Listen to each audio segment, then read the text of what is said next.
buongiorno e ben ritrovati nella nostra edizione straordinaria. Anche oggi fino alle 14:30 vi terremo compagnia per fare un po' il punto della situazione nel nostro territorio, nelle varie province del territorio, dal Covid alla cronaca, all'economia, alla politica. Allora, come sempre, quando ci esordiamo, iniziamo la nostra diretta, facciamo subito il punto sulla questione contagi, ma anche sulla questione vaccinazioni. Il tema delle vaccinazioni è molto importanti. Come sapete, ieri è stata aperta, la prenotazione per i cinquantenni, ed è stato subito un assalto dei cinquantenni con il software, che ha dato in tilt e tante prenotazioni. Resta invece il problema degli over 60, ma lo vediamo subito. Allora, i contagi, 537 nuovi contagi da coronavirus registrati da ieri in Veneto, che portano il totale di infettati dall'inizio della pandemia a 416.988. I nuovi decessi sono 6, il totale di vittime in generale dall'inizio della pandemia 11.420. Gli attuali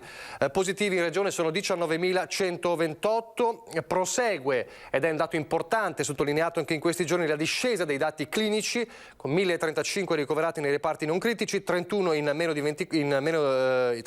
in 24 ore e 156 meno 6 nelle terapie intensive. Per quanto riguarda invece le vaccinazioni, lo vedete anche nell'immagine sopra qui, nel report in onda, 45.765 le somministrazioni di vaccino anti-Covid effettuate ieri in Veneto, che portano il totale a 1.972.944 iniezioni dall'inizio della pandemia. È l'89,8% delle dosi fornite.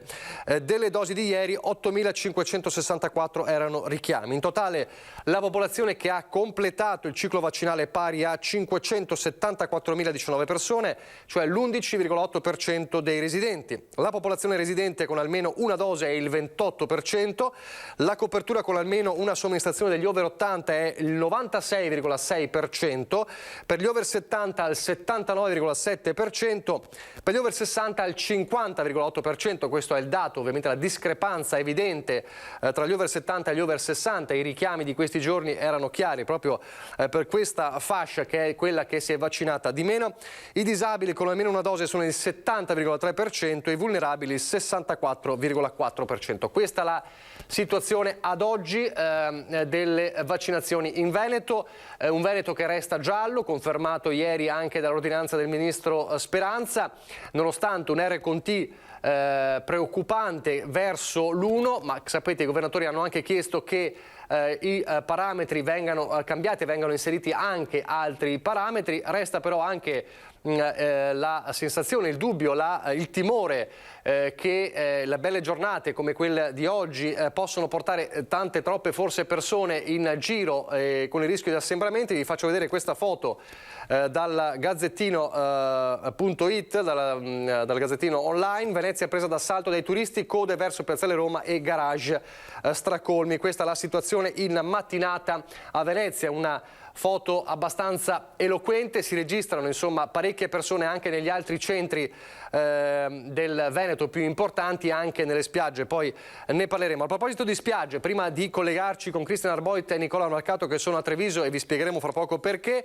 una ordinanza firmata oggi dal governatore Zaia che fa il punto sulle linee guida per le ripartenze nelle spiagge, con il distanziamento minimo degli ombrelloni. La superficie minima per gli ombrelloni nelle spiagge venete dovrà essere di 12 metri quadrati tra un paletto e l'altro, con la possibilità data ai sindaci di derogare fino a 10,5 metri quadrati in zone con specifici problemi erosivi. Ecco, questa è l'ordinanza che è stata emessa dal presidente del Veneto Luca Zaia, che applica dunque le linee guida approvate il 28 aprile scorso. In caso di altri sistemi di ombreggio, precisa l'ordinanza, andranno comunque garantite aree di distanziamento equivalenti a quelle garantite dal posizionamento degli ombrelloni.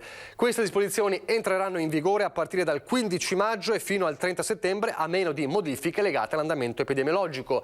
Il distanziamento minimo dei 12 metri quadrati è sostanzialmente lo stesso dello scorso anno. La novità in più rispetto all'anno scorso è questa capacità, la possibilità di derogare a 10,5 metri quadrati in zone con specifici problemi di erosione di spiagge. garage. Questo le novità della mattinata, quindi le vaccinazioni, ma anche questa ordinanza che fissa un punto sul distanziamento degli ombrelloni, molto importante per organizzare la stagione estiva che di fatto sta partendo in questi giorni. Chi non parte ancora è lo sport vero e proprio, lo sport di base.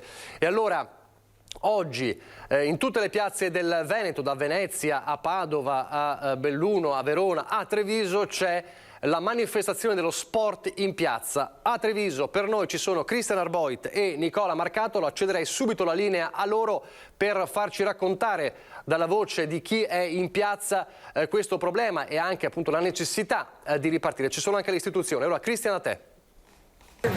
Sì, buongiorno, siamo nel cuore di Treviso dove sta andando in scena questo sit-in del mondo dilettantistico dello sport trevigiano. Stanno chiedendo di fatto di ripartire, di ritornare a quell'attività che fa bene a migliaia e migliaia di sportivi, soprattutto giovani, a dare un segno, a portare la vicinanza delle istituzioni il sindaco Mario Conte. Sindaco, che cosa si sente di dire a queste persone che sono scese in piazza in modo molto pacifico? Sì, ieri ho incontrato gli studenti del liceo scientifico che indossavano il cerotto per evidenziare che portano dentro di sé una ferita. Oggi ho incontrato i ragazzi del mondo dello sport che indossano lo stesso cerotto e quindi a loro noi dobbiamo garantire la ripartenza dello sport, che significa sociale, che significa crescita, che significa socialità. È fondamentale per noi, sia da un punto di vista sportivo ma soprattutto da un punto di vista sociale, che questo esercito di volontari che gestisce lo sport di marca possa ripartire, ovviamente in sicurezza, ma ripartire. Quindi sono venuto a portare le garanzie da parte dell'amministrazione comunale che noi saremo al loro fianco, sia da un punto di vista della manutenzione degli impianti, ma anche con un sostegno economico a quelle realtà che oggi rischiano di saltare. In generale questa rivendicazione si inserisce all'interno di un dibattito più ampio, più generale. La prossima settimana l'esecutivo tornerà a riunirsi per decidere sul coprifuoco, su eventuali altre riaperture. Qual è la posizione sua e dell'ANCI, l'associazione dei comuni che lei rappresenta a livello veneto? Lo sport è una soluzione, non è il problema. Lo sport deve ripartire, lo dobbiamo fare obbligatoriamente, lo dobbiamo ai nostri giovani e alle società. Lei poco fa ha utilizzato una frase molto forte: dobbiamo togliere i giovani dai SERD e portarli e riportarli nelle palestre, nelle piscine. Sì, assolutamente. Io voglio invertire il dato che vede premiare poche decine di giovani per meriti sportivi e curare invece diverse centinaia di giovani per dipendenze da droga e alcol. Ecco, io voglio invertire questi numeri curando 0 ragazzi, perché il problema non c'è più, e premiando centinaia di nuovi sportivi. Il disagio giovanile che abbiamo visto nelle ultime settimane in alcuni episodi di cronaca anche eclatanti da Conegliano a Montebelluno. Sì, sono messaggi che i giovani ci inviano, lo manifestano magari a volte nel modo sbagliato, però sono segnali che vanno colti e noi dobbiamo investire sul futuro, che sono i giovani. Grazie Sindaco, so che deve andare, grazie davvero. Abbiamo con noi poi i dirigenti del CONI provinciale e regionale. Ci raggiungerà il presidente di Treviso, ma è qui con noi Guido Guida del CONI del Veneto. Che cosa chiedete alla politica, soprattutto al governo in questa fase? Allora, chiediamo innanzitutto delle norme che tengono conto dei rigidissimi protocolli che abbiamo elaborato come federazioni e che ci permettono di aprire il più possibile. Chiediamo una quantità di aiuti che sia proporzionale al livello appunto che raggiunge lo Sport d'Italia, quindi non soltanto piccoli aiuti, ma abbiamo bisogno di aiuti grossi, abbiamo bisogno di aiuti per pagare le società, le bollette, abbiamo bisogno di tamponi gratuiti per poter fare le gare, abbiamo bisogno veramente di un intervento economico forte per poter riprendere. Questo c'è stato in parte, abbiamo bisogno di un intervento ben maggiore, perché effettivamente anche 10-20% di società che non possono aprire sarebbero un danno enorme per la società, perché lo sport non è soltanto il gesto sportivo, ma è cultura, è formazione, educazione e integrazione ed altro. Quindi tutto questo rischia di in parte sparire e quindi speriamo che ci sia un intervento. Potevamo essere migliaia oggi in piazza, siamo un centinaio, poche centinaia per rispettare le norme, però vogliamo con questi in massa andare a chiedere un intervento vero. Ecco, e a proposito di numeri, potevate essere migliaia perché gli iscritti alle associazioni dilettantistiche nella Marca sono tantissimi, 90.000, quindi di fatto un 10% della popolazione. Chiedo a Mario Sanson, che è presidente del CONI Trevigiano. Sì, 90.000, e parliamo di soli tesserati, di soli atleti. Poi 1015 società sportive e poi tutto il mondo del volontariato, tutto il mondo, i dirigenti, gli ufficiali di gara nello sport, perciò è una marea di persone. E il problema che noi stiamo captando adesso è proprio questo, questa difficoltà, questo disagio che hanno le associazioni, e temiamo che una piccola percentuale chiuda, e questo sarebbe una sconfitta paurosa per tutta la comunità, diciamo. Potete rimanere con noi, intanto ascoltiamo altre voci, magari ci spostiamo insieme. Prego, venite. Ecco, allora, c'è questo ragazzo, ciao, che vuole lanciare un messaggio, perché quando parliamo di sport parliamo anche del Comitato Paralimpico, parliamo di inclusione, parliamo di valori, di solidarietà. Come ti chiami e che messaggio vuoi lanciare? Marino Catarina, io dico che la nostra società è ferma da 1 anno e mezzo e abbiamo delle attrezzature che al star ferme si rovinano. Vediamo di farle muovere, perché cosa costano di riparazione. Tu a che cosa giochi? Wheelchair, ok. E quanto ti manca non poter fare questa attività? È un'attività sociale e ho perso la vita sociale. La vita sociale l'ho persa ormai. Ecco, quanto è importante per questi ragazzi fare attività fisica, fare attività sportiva? L'attività sportiva, soprattutto nel mondo paralimpico, è un pezzo di welfare, è uno strumento che aiuta questi ragazzi ad essere parte di una società che molto spesso magari li dimentica, e per loro è soprattutto uno strumento che li rende anche partecipi a una socialità e a un benessere fisico che per loro è essenziale per tornare a una vita il più possibile normale, il più possibile partecipare anche il più possibile proprio alla vita della nostra comunità. C'è un motivo, immagino, anche sanitario, c'è il rischio concreto che questi ragazzi facciano dei passi indietro anche in termini di recupero, di riabilitazione. Esattamente, noi adesso stiamo vivendo una emergenza sanitaria, però all'interno di questa emergenza sanitaria ne stiamo vivendo un'altra, è proprio l'allontanamento di questi ragazzi dall'attività sportiva, che per loro è proprio una fonte di benessere sanitario. Noi tra qualche anno avremo da affrontare i costi di questo allontanamento, perché lo sport arriva a fare proprio un'attività sanitaria di base e aiutare i ragazzi a mantenersi in salute. Ti senti di lanciare un appello alle istituzioni? Cosa ti senti di dire? Bisogna muoversi, perché prima o poi molte società chiuderanno se non ci muoviamo noi. Grazie, è un messaggio molto chiaro, molto forte, quello che arriva da Piazzetta Aldo Moro, però appunto il mondo dello sport è variegato, come dicevo il valore dell'inclusione è un valore prioritario. C'è il signor Antonio Ungaro che è di Silea. Antonio Ungaro, lei di che cosa si occupa? Allora, io sono presidente di un'associazione che segue tutti i pazienti del nord Italia come retinite pigmentosa. La retinite pigmentosa è una malattia degenerativa della retina che porta alla cecità, può essere colpiti a 4-5 anni come a 40-50 anni. Tipo, facciamo un esempio, ho conosciuto Annalisa Menenti, Aleandro Baldi, Ray Chas, hanno la mia stessa malattia.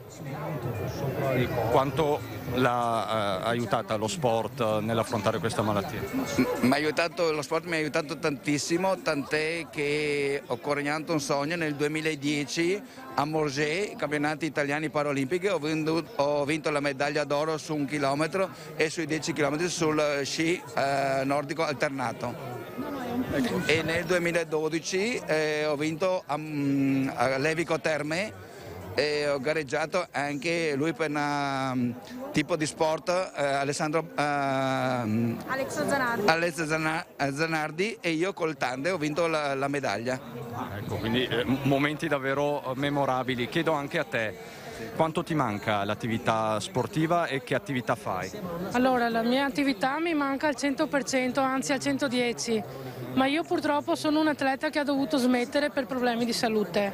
Quello che ho fatto invece è portare la mia polisportiva, che mi ha visto come atleta paraolimpica per tre Paralimpiadi, a portare ragazzi non vedenti. Noi ci occupiamo solo di ragazzi non vedenti, qualche caso abbiamo di altri tipi di disabilità, a fare sport, tirarli fuori da casa, dai divani e portarli in campo a fare atletica. Un po' in questo periodo di pandemia siamo riusciti a fare qualcosa, ma il fatto che non abbiamo una palestra, che noi sabato ci trovavamo in una palestra il sabato pomeriggio, ci ha parecchio penalizzato. Tanti ragazzi non li vediamo da quasi 2 anni. Dove avevate la palestra? Abbiamo avuto attraverso il comune l'istituto Mazzotti, e adesso ci avevano dato una a San Pelaio, delle scuole di San Pelaio, però purtroppo chiuse le scuole, chiuse le palestre, e speriamo che si riaprano, speriamo veramente. Si tratta Ungaro quindi di riaprire e di ritornare a quella che per voi è più che una normalità. Normalità, esattamente, molto bene. Grazie davvero, grazie. Ritorniamo al presidente Sanson. Abbiamo fatto un giro di testimonianze per dire che lo sport è inclusione, è solidarietà, e che in ballo ci sono anche elementi sanitari imprescindibili. Certo, sanitari, e direi anche, non l'abbiamo toccato l'argomento, psicologici. Abbiamo dei bambini di età tra i 10 e i 12 anni o giù di lì che hanno dei problemi psicologici, sono aumentati, sono seguiti dai genitori ma anche dai mezzi, perché non riescono a essere quelli che dovrebbero essere a 10 anni. Il fatto di essere rimasti chiusi in casa per così tanto tempo, non aver espresso la propria gioia, la propria vitalità dal punto di vista fisico, questo li ha privati di un qualcosa di importante, appunto, che è basilare per la loro crescita, soprattutto anche di quel periodo. Per quanto riguarda gli aspetti sanitari, diciamo che le associazioni sportive dilettantistiche, credetemi, seguono in maniera precisa tutti i protocolli che vengono dati dalle rispettive federazioni. Quindi è un'attività sicura, voi questo lo ribadite? Sì, è sicurissima. Come ripeto, non vogliamo contestare nessuna disposizione venuta dall'alto, però adesso si comincia a riaprire, vorremmo far capire appunto che lo sport è sicuro dal punto di vista sanitario e che ha bisogno però di altri aiuti per poter rilanciare e continuare. Io chiuderei questo collegamento con la rappresentante del Comitato Fair Play, se non sbaglio. Signora, siamo in diretta su Antenna 3. Lei prima ha detto, noi forse ci stiamo perdendo delle stelle dello sport in questo momento. Ma sì, è evidente, perché la formazione di un campione avviene da quando è piccolo, da quando entra in palestra. Il nostro obiettivo non è costruire campioni, è insegnare uno sport e dei valori attraverso lo sport. Però ogni tot mila bambini che entrano c'è anche un campione, e quindi l'immagine che un potenziale campione arrivi davanti a una porta di una palestra, di una piscina, e trovi chiuso, è una cosa che ci dà la dimensione magari di quanto stiamo perdendo, ma ancora di più è quello che noi perdiamo proprio a livello di valori, perché lo sport rappresenta oggi una sintesi di valori che sono completamente in crisi. Lei prima ha fatto un nome su tutti, chiudiamo con questo. Ho fatto il nome di Paola Egon, ho detto ve la immaginate se si fosse presentato in palestra, avesse bussato e avesse trovato chiuso, ecco, chissà quanti ragazzi hanno bussato e in quest'anno hanno trovato chiuso.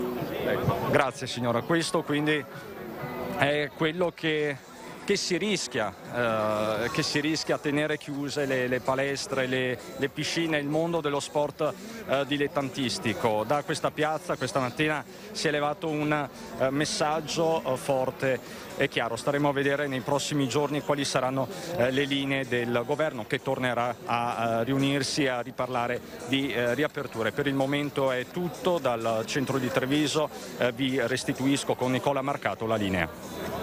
Grazie, allora grazie a Cristian Arboit e a Nicola Marcato. Fra poco vedremo anche a Padova come è andata, ma parleremo anche di altro a Padova. Una notizia importante: tutti i pazienti colpiti da forma grave di Covid, dimessi da un ricovero ospedaliero e giudicati guariti, potranno usufruire per 2 anni a titolo gratuito e con la totale esenzione del ticket delle prestazioni diagnostiche e specialistiche ambulatoriali del Servizio Sanitario Nazionale, che rientrano nelle attività di follow-up sulle possibili conseguenze del virus. È quanto prevede una misura a cui il Ministro della Salute Speranza sta lavorando in vista del decreto Sostegni bis.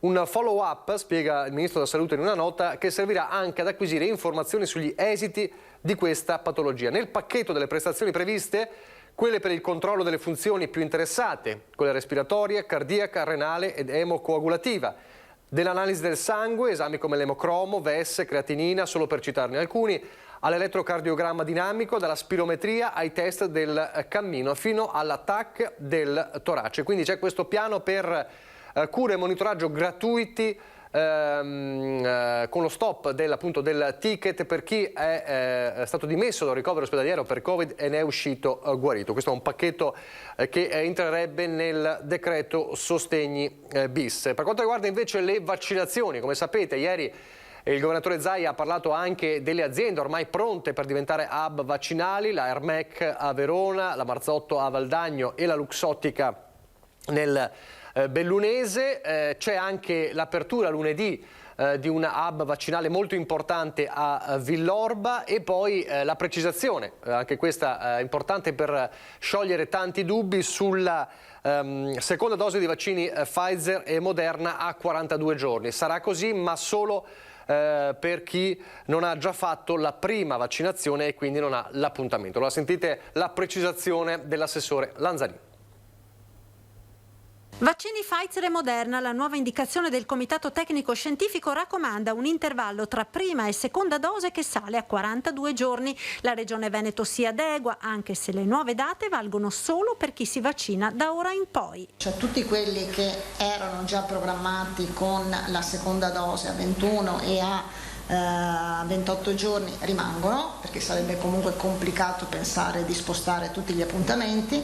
Le prenotazioni che partono da oggi, quindi quelle nuove, invece avranno le 6 settimane. Intanto nella Marca aprirà lunedì il nuovo centro vaccinale all'ex Maber di Villorba, lavori a tempo di record per l'area industriale chiusa dal 2012, destinata a diventare il più grande hub del Veneto, grazie anche al quale l'azienda sanitaria punta a raggiungere le 10.000 dosi giornaliere. Adesso parliamo del coprifuoco. C'è un pressing, come sapete, della Lega, ma si è aggiunto a questo pressing anche il Movimento 5 Stelle sul governo per abolire il coprifuoco. Ne parleremo fra poco anche con il presidente di Ascom Confcommercio Treviso, Federico Capraro. Vediamo un po' l'umore della gente a Bassano. Il coprifuoco è un tema caldo, c'è chi lo vuole, c'è chi lo vorrebbe togliere perché limitante della libertà personale ed è per questo motivo che il 15 maggio il governo si riunirà per decidere se farlo slittare alle ore 23 o tenerlo, oppure toglierlo completamente. Noi siamo venuti in centro oggi a Bassano per chiedere ai bassanesi che cosa ne pensano.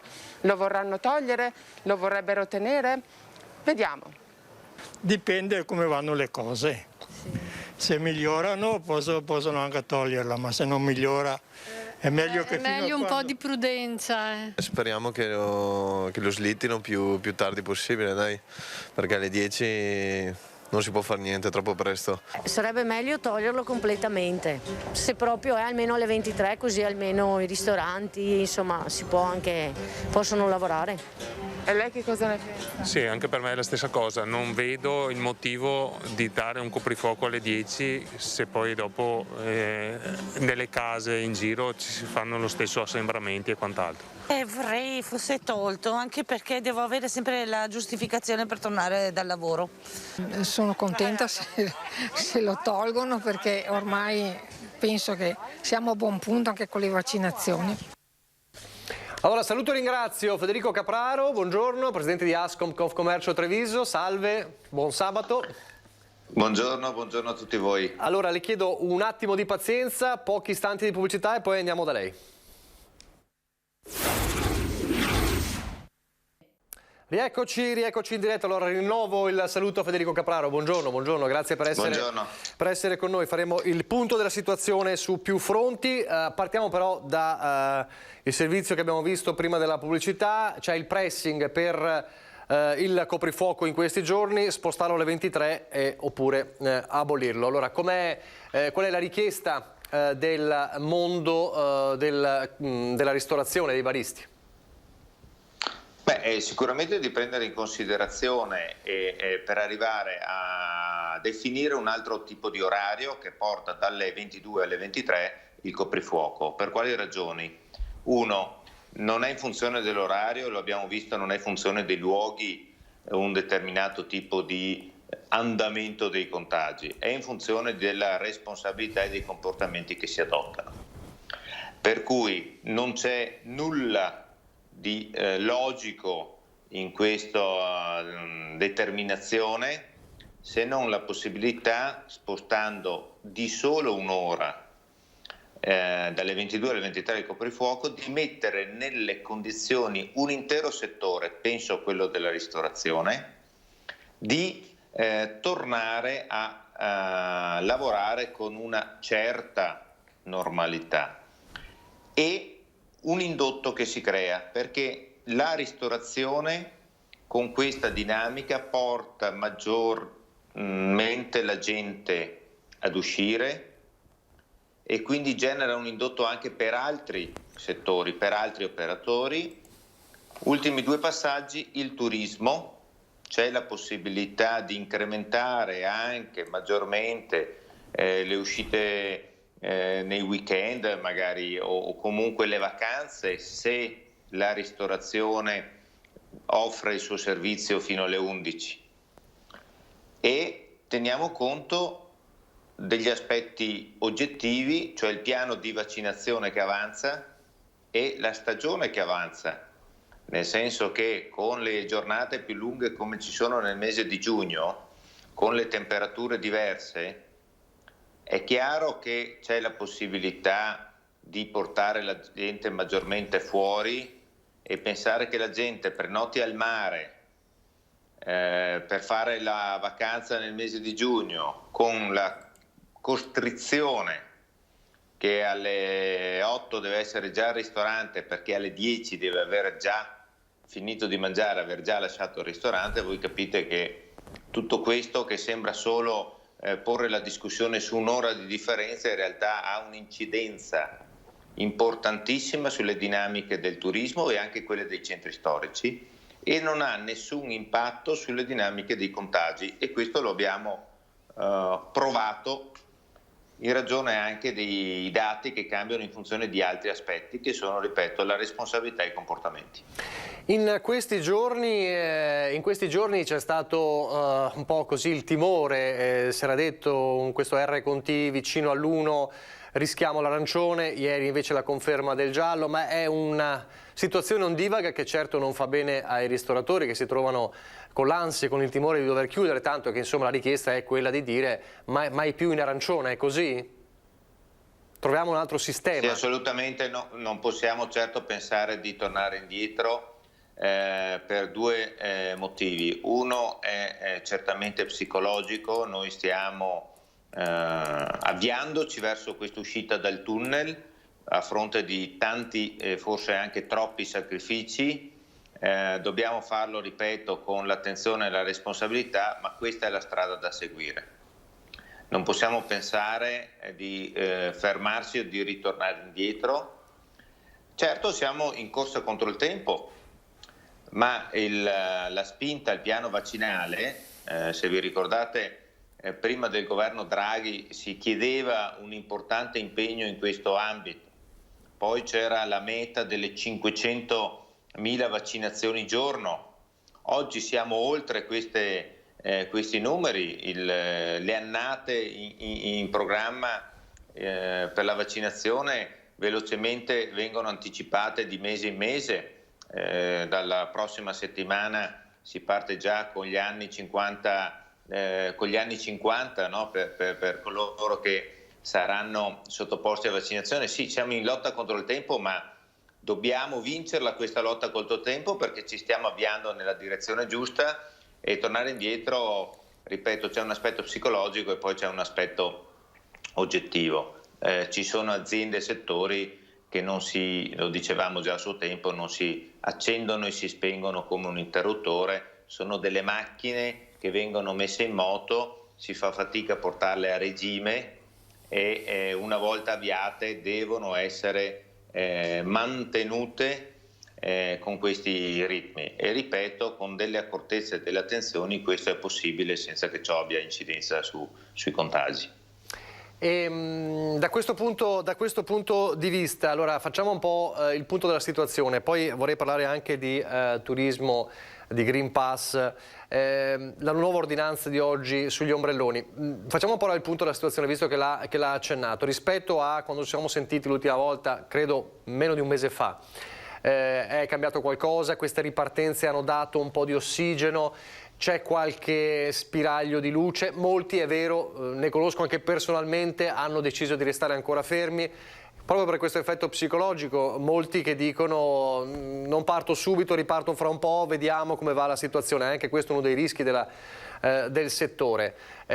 Com'è la situazione adesso, in questo momento, ad oggi, del settore ristorazione e bar intanto? Allora, la maggior parte è ripartita, chi non è ancora ripartito è perché ha una tipologia particolare di clientela e di servizio, tale per cui ha bisogno di orari, di situazioni, di contesti, o anche in ragione delle dimensioni dei locali, nei quali si possa ad esempio tornare a fruire all'interno di determinati servizi.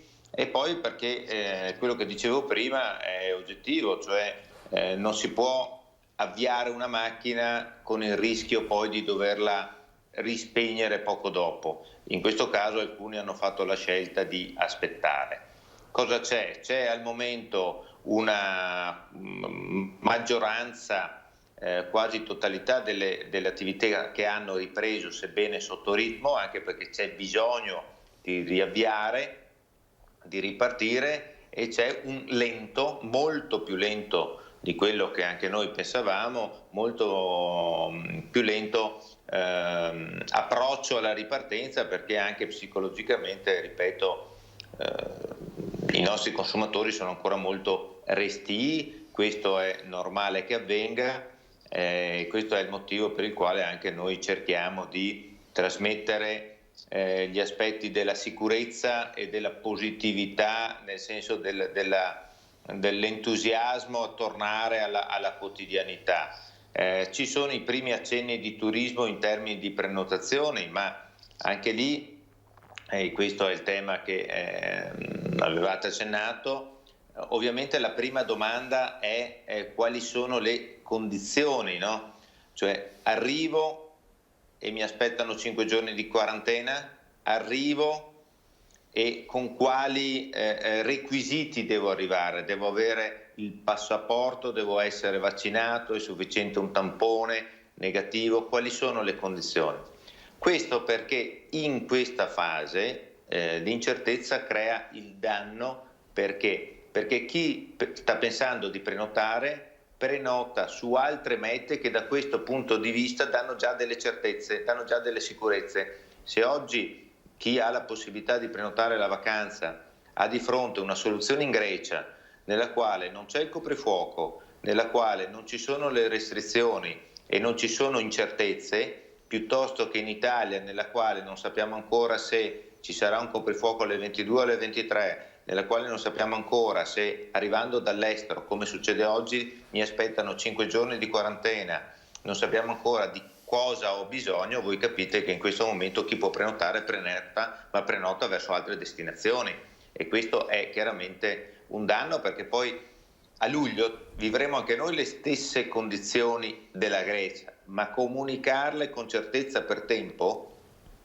cambia completamente l'approccio all'acquisto alla vacanza, l'approccio alla prenotazione da parte anche di clienti stranieri, certo di prossimità, stiamo pensando al mercato prevalentemente di lingua tedesca, al mercato europeo, non certo al mercato americano o addirittura quello asiatico che vedremo solo nei prossimi anni, ma questo è fondamentale in termini di certezza e di programmazione.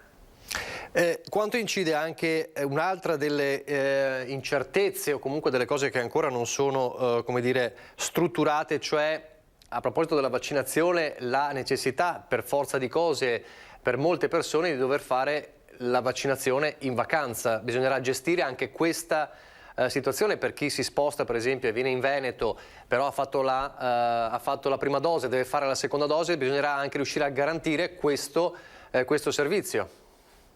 Ma questo è un altro aspetto, ad esempio, è come pensare di poter programmare appunto le vacanze sapendo che ci sono degli impegni e questi devono essere considerati con una flessibilità, anche perché all'interno di una famiglia ci possono essere persone di anni diversi appunto che hanno momenti di vaccinazione di secondo richiamo in date diverse, per cui non possiamo pensare di tenere bloccate delle famiglie, perché potrebbe essere che nei mesi di giugno, luglio o forse i primi di agosto si sia richiamati per il vaccino. Ecco, quindi su quello ci saranno sicuramente delle soluzioni flessibili, elastiche, che andranno incontro a questo tipo di esigenze, anche per non bloccare tutta quella macchina. Siete ottimisti su questo? Che oggi...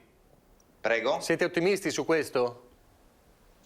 Sì, perché abbiamo visto che c'è da parte della Regione c'è una grandissima attenzione in questo senso. Onestamente siamo tutti sorpresi del numero di vaccini che vengono somministrati in queste settimane, della velocità con il quale alcune aree si sono messe a disposizione per diventare dei punti vaccinali, ovviamente per i grandi numeri. Ci siamo sorpresi della velocità, no, con il quale questo percorso è stato intrapreso, quindi sono tutti ragionamenti che stiamo facendo perché sono ragionamenti di estremo buonsenso e quindi siamo convinti che troveranno riscontro. Oggi non c'è una parte che fa pressing e una parte che subisce il pressing.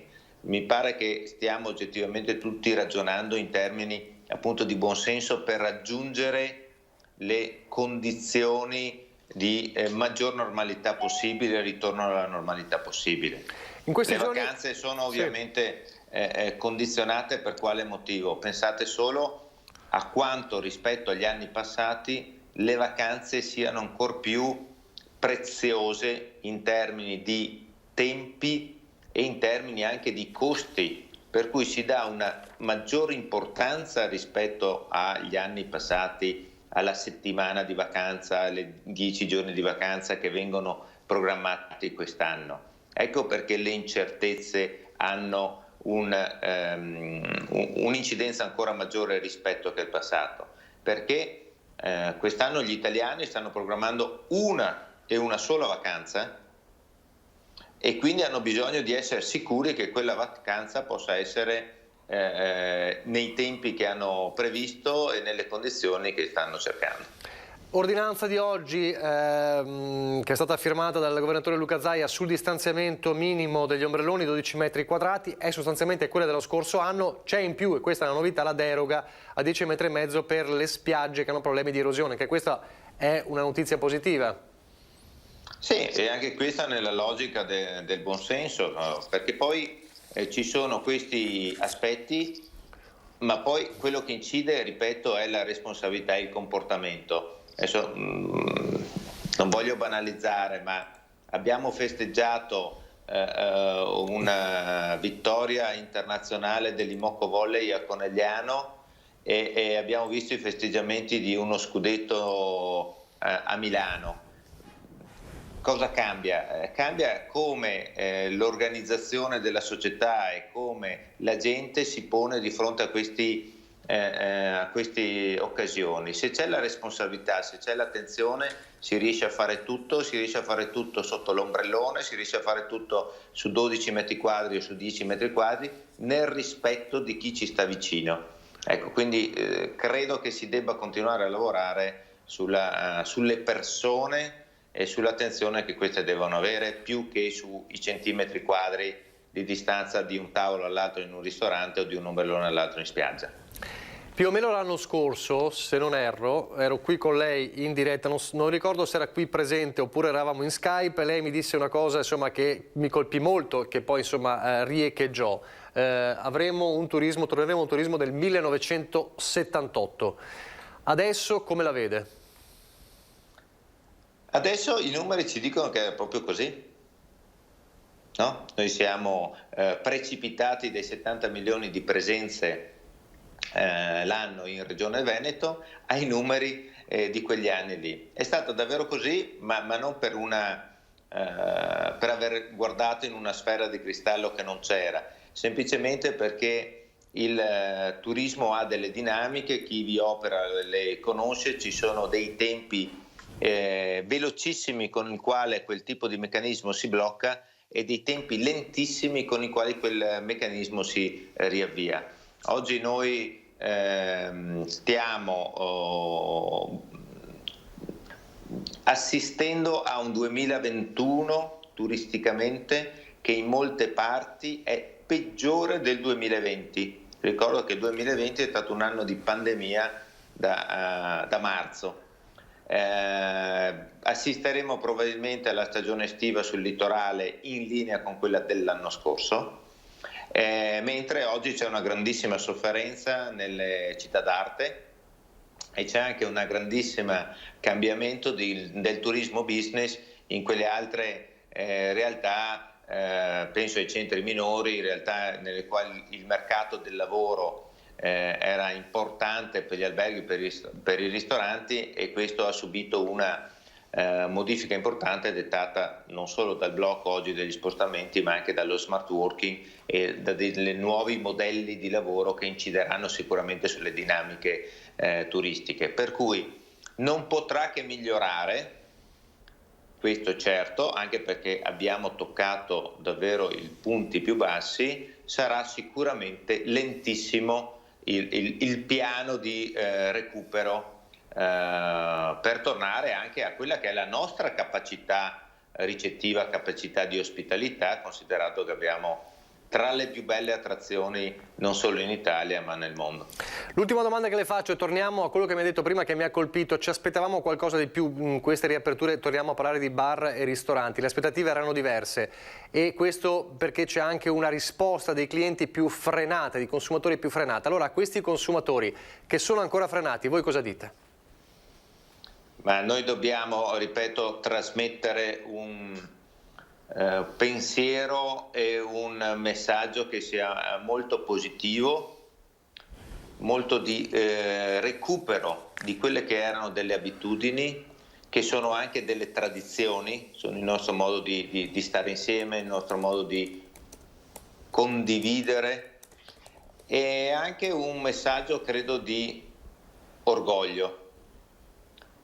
Cioè, condividiamo il fatto che apparteniamo a delle comunità che insieme hanno resistito a questa situazione. Ecco, diamo forza a queste comunità, diamo forza a questi locali, a questi ambienti che sono coloro che hanno tenuto accesa la luce sotto casa nostra.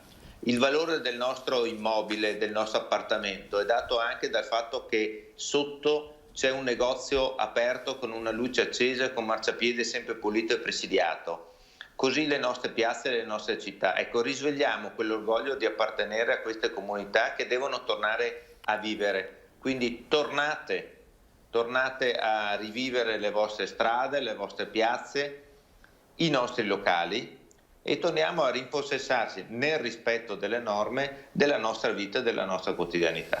Messaggio chiarissimo, grazie allora, grazie a Federico Capraro, buongiorno, grazie per essere stati con noi, buona domenica, grazie, arrivederci.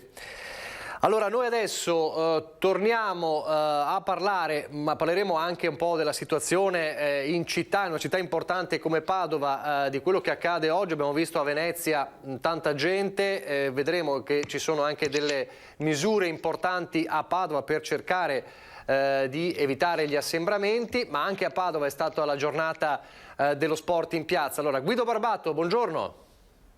Buongiorno Nicola, buongiorno a tutti. Sì, hanno manifestato, ma magari non con i numeri di Venezia, anche le società delle ASD sportive della provincia di Padova hanno manifestato in piazzetta Petrocchi, presenti alcuni vertici della Giunta CONI del Veneto e anche il presidente del Comitato Paralimpico Regionale Veneto che ha voluto partecipare in questa, Ruggero Vilnai, a questa manifestazione. I messaggi di preoccupazione li avete già sentiti, anche in provincia di Padova si rischia che il 30% delle ASD sportive non possono riprendere la loro attività, che c'è stato un crollo delle quote associative calcolabile intorno al 70%, sono numeri importanti e la preoccupazione è anche quella di non restituire ai ragazzi la felicità che provano, soprattutto i più piccoli, quando iniziano una loro attività sportiva. Chiamati in causa Regione e Governo in particolare per porre rimedio a una situazione che non si è esitato a definire davvero drammatica. È stata esposta anche una bandiera a scacchi durante la manifestazione di Padova, ben in alto. Saprete che la bandiera a scacchi è quella che sancisce la fine di una gara motoristica e speriamo davvero che non sia così per il movimento sportivo dilettantistico non a fini di lucro anche della provincia di Padova. A Padova invece la notizia è arrivata in mattinata, diffusa dal sindaco Sergio Giordani in una conferenza stampa convocata piuttosto presto, è che il governo avrebbe garantito il finanziamento pari a ben 335 milioni per la linea del tram, la terza linea del tram, che però è contrassegnata da progetto con il numero 2, tanto per complicare le cose semplici, la linea SIR 2 che sarà tracciata nei prossimi anni tra Rubano e Vigonza, quindi da un capo all'altro della cintura urbana padovana, da ovest a est, attraverso un percorso che arriverà ovviamente, passerà per il centro, si incrocerà con le altre linee del tram, quella esistente, la numero 1 e la numero 3, i cui lavori dovrebbero iniziare fra non molto. Il finanziamento è in realtà un finanziamento europeo, ha spiegato Giordani, che ha anche spiegato che dovrà essere realizzato, cioè il cantiere dovrà chiudersi entro il 2026, non manca molto, altrimenti questi fondi non vengono garantiti dall'Unione Europea. Certo che intanto però il progetto ha avuto il beneplacito del Ministero Infrastrutture e Trasporti. Si tratta, se non ricordo male, di circa 17 km di tram su gomma e rotaia, quel sistema misto che si usa qui a Padova così come a Mestre e Venezia della LOR, e questa è una buona notizia. Infine, tu parlavi poco fa, appunto, si parlava con il tuo ospite precedente di turismo. Devo dire che a Padova stamattina ne ho visti diversi armati si riconoscono perché in genere hanno la macchina fotografica e non magari il cellulare per fare le fotografie, e comunque si riconoscono abbastanza a occhio. Devo dire che le presenze ci sono già oggi, ma oltretutto quest'oggi il Comune ripeterà in maniera un po' diversa la misura anti-assembramento del sabato e della domenica, che è quella di vietare l'accesso dalle ore 14 alle ore 22 all'isola Memmia di Prato della Valle. Sapete, quella grande area pedonale che si raggiunge attraverso 4 ponti da Prato della Valle, che ovviamente è solo riservata ai pedoni. Quindi chiuso l'accesso all'isola Memmia nell'orario che vi ho detto. Negli scorsi fine settimana il provvedimento veniva replicato anche la domenica con lo stesso orario. Domani questo provvedimento non ci sarà invece. Questo per un tentativo, un po' perché ci ha spiegato l'assessore alla sicurezza Diego Bonavina, ci sono meno presenze la domenica in centro, un po' per provare ad avvicinarci a una sorta di responsabilizzazione dei padovani e di tutte le persone che si trovano in città in questo fine settimana. Bene, tu che hai visto insomma il centro, com'era la situazione, assembramenti, gente in centro, situazione tranquilla, preoccupante? C'è molto movimento, con gente rispettosa. Come bisogna fare però il sabato, bisogna preoccuparsi per il pomeriggio più che per la mattina, quando scatterà l'orario dello spritz. Lì bisognerà veramente, speriamo che continuino ad essere le persone a essere responsabili. Ecco, diciamo, le preoccupazioni potrebbero venire da una certa ora in poi, dalle 18 in poi, direi. Benissimo, la staremo a vedere questa sera nel corso del nostro telegiornale. Grazie Guido Barbato, grazie anche per le novità importanti del tram. Grazie e buon lavoro. Parliamo ancora di infrastrutture, ma qui parliamo di un problema annoso, quello della terza corsia della 4. Se ne è parlato ieri, ne ha parlato il presidente di Autovie Venete con una richiesta importante, quella delle risorse per poter intervenire subito. Vediamo. Il problema non dipende da Autovie Venete è un ente attuatore, se ci danno le risorse noi siamo pronti a intervenire anche domani mattina. Il nodo della terza corsia dell'autostrada A4 sembra non sciogliersi e mentre da Autovie dicono di essere pronti a partire con i lavori, non c'è ancora una data per lo sblocco del finanziamento da 440 milioni di euro, che permetterebbe di avviare le gare per il maxilotto di lavori da Elvisopoli a San Donà di Piave. Il Ministero deve darci le risorse, noi abbiamo presentato i progetti da molto tempo, per quel tratto da San Donà a Portogruaro servono 440 milioni, ce ne diano almeno un terzo e il resto con le risorse proprie riusciamo pian piano ad arrivarci. Se non ci danno le risorse non possiamo assolutamente intervenire. Il Ministero decida quello che vuole fare, per noi sta bene. Le regioni sanno benissimo quali sono le problematiche, sanno benissimo muoversi perché la cosa si possa sbloccare.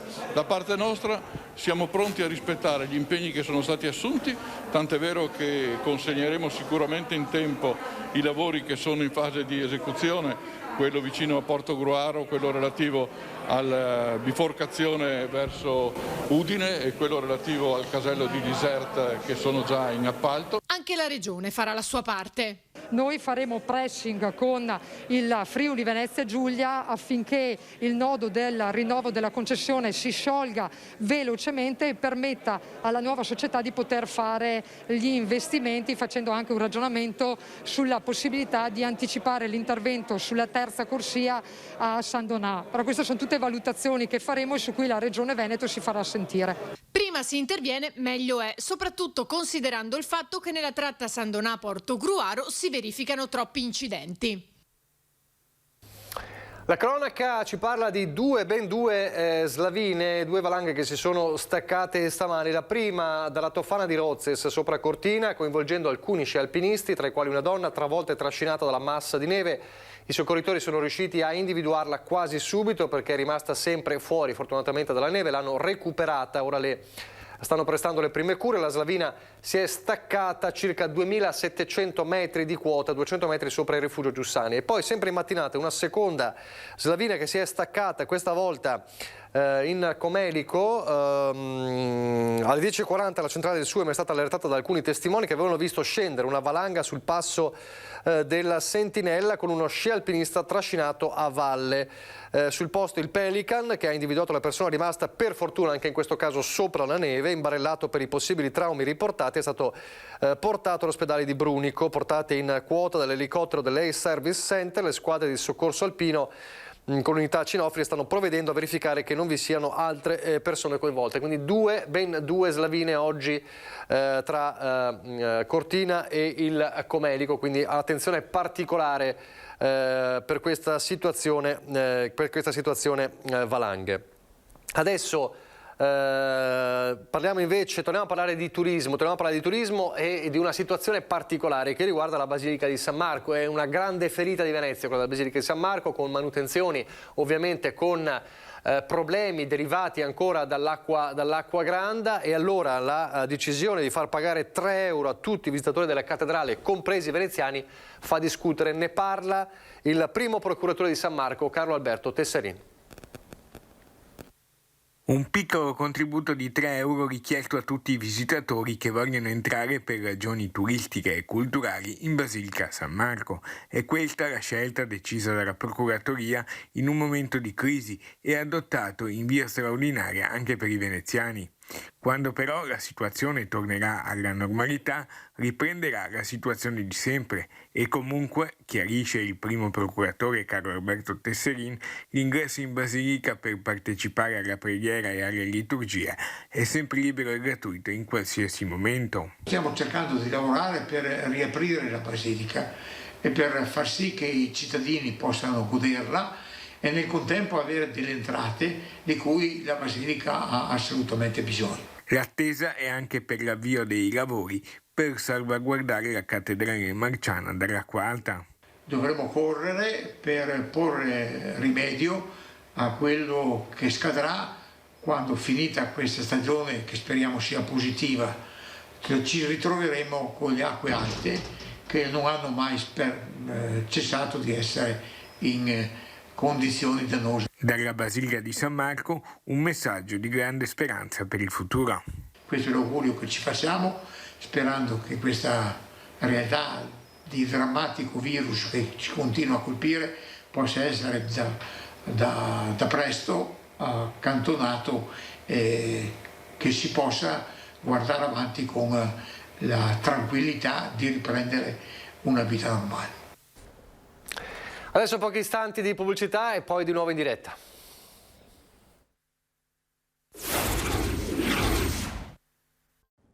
Rieccoci in diretta. Allora saluto e ringrazio il nostro ospite Beniamino Sartor, buongiorno. Buongiorno a tutti i telespettatori. Presidente di Confartigianato Marca Trevigiana, per i pochissimi che non lo conoscono. Allora, parliamo di aziende, parliamo di ripresa, parliamo di vaccini. Vorrei però partire da una settimana difficile che è stata quella dell'addio in lacrime a Montebelluna di Mattia Battistetti, questo caso, questa vicenda, ma non è purtroppo l'unica degli infortuni sul lavoro di questa strage che continua, Covid o non Covid. È stata un'altra vicenda che ha davvero straziato tutti, non è stata l'unica, lo dicevamo, anche non solo in Veneto, in tutta Italia, ed è una piaga che sembra non conoscere purtroppo epoca, nonostante la maggiore sensibilità anche al tema della sicurezza sul lavoro. Perché, Beniamino Sartor? Ma io credo che della sicurezza sul lavoro si debba parlare sempre, non solo quando succedono questi fatti, perché bisogna creare nelle persone una cultura della sicurezza che va da chi lavora a chi si muove sulla strada e anche in qualsiasi attività che noi facciamo. Purtroppo magari la nostra vita ha velocità di comportamenti e qualche volta facciamo delle cose istintivamente magari invece di farle con la razza. Quindi credo che alla luce di tutto quello che succede e finché ne succederà uno di incidenti noi dobbiamo lavorare. È chiaro che all'interno degli addetti ai lavori queste cose si fanno perché ci sono i corsi obbligatori, ci sono i corsi di formazione e c'è un'assistenza che fortunatamente nei nostri territori è storica e datata, è frutto anche di relazioni sindacali, di rapporto tra rappresentanza datoriale e rappresentanza sindacale che nel tempo ha messo in piedi anche strumenti, quindi non è una questione di costi perché magari ci sono anche dei rimborsi, i corsi si fanno, ricordo che anche l'anno scorso, che è stato un anno un po' particolare nella mobilità, noi abbiamo intercettato più di 6.000 lavoratori del nostro sistema attraverso la nostra società di informazione e sono stati fatti oltre 500 corsi, quindi credo che la sensibilizzazione viene fatta, ma deve essere fatta anche generalmente nei comportamenti, altrimenti non succederebbero incidenti stradali, non succederebbero gli incidenti domestici. No? L'uomo purtroppo non è un animale perfetto e quindi qualche volta noi dobbiamo andare a stimolare la gente che non ci siano comportamenti magari fatti, perché la domanda che qualche volta viene fatta dice: perché devo cambiare se mi sono comportato sempre così? Certo. È perché se 30 anni che ti comporti così bastano un secondo per una volta nella vita perché ti succeda qualcosa, no? Quindi questa sensibilizzazione va fatta sempre e dobbiamo parlarne sempre di sicurezza del lavoro, di qualità del lavoro, soprattutto adesso che auguriamoci anche che ci sia una ripresa. Ricordo che alcuni settori oggi stanno già chiedendo, diciamo così, di assumere dipendenti che non trovano, soprattutto in alcuni tipi di manifattura, e quindi creiamo condizioni sia all'interno sia all'esterno delle imprese, perché c'è tutto il programma della cantieristica e l'organizzazione del cantiere. Noi facciamo anche dei corsi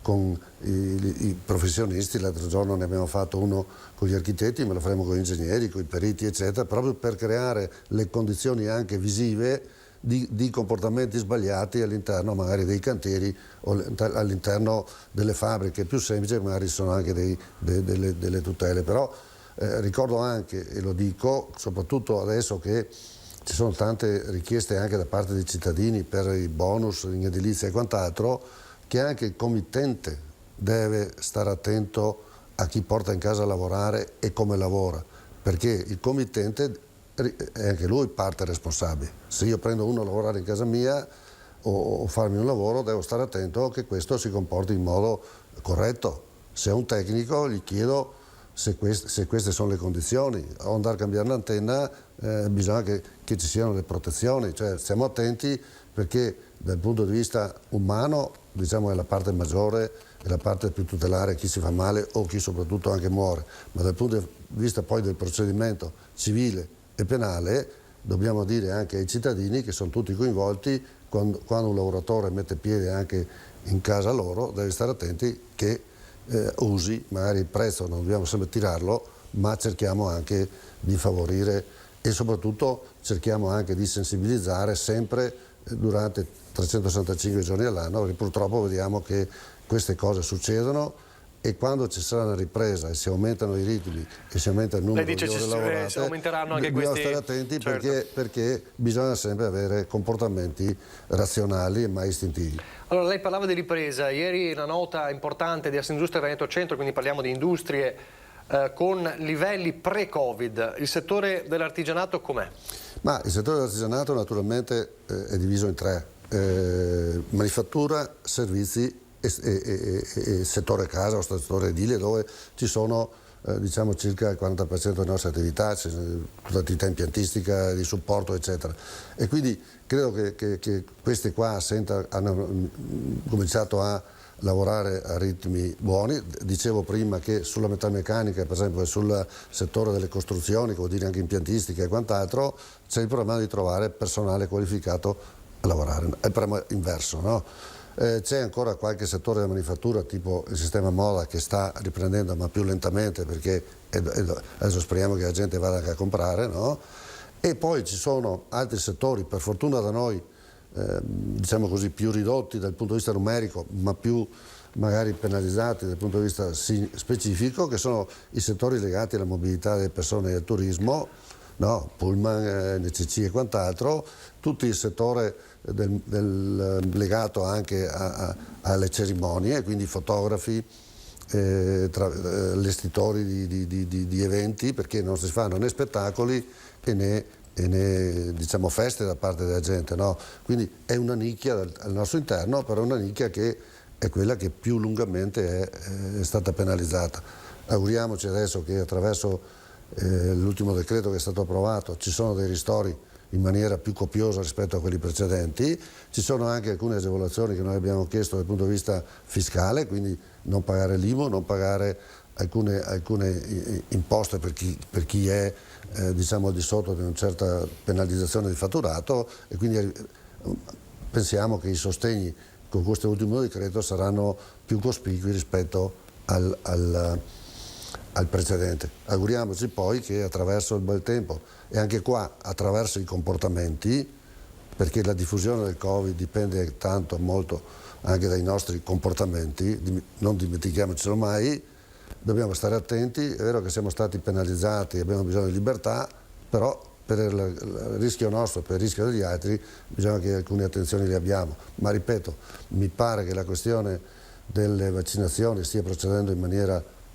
spedita, e questo legato al ben tempo auguriamoci che vada andiamo a riprendere le nostre abitudini, quindi riprenderanno anche quei mestieri che sono legati magari più al divertimento rispetto al lavoro.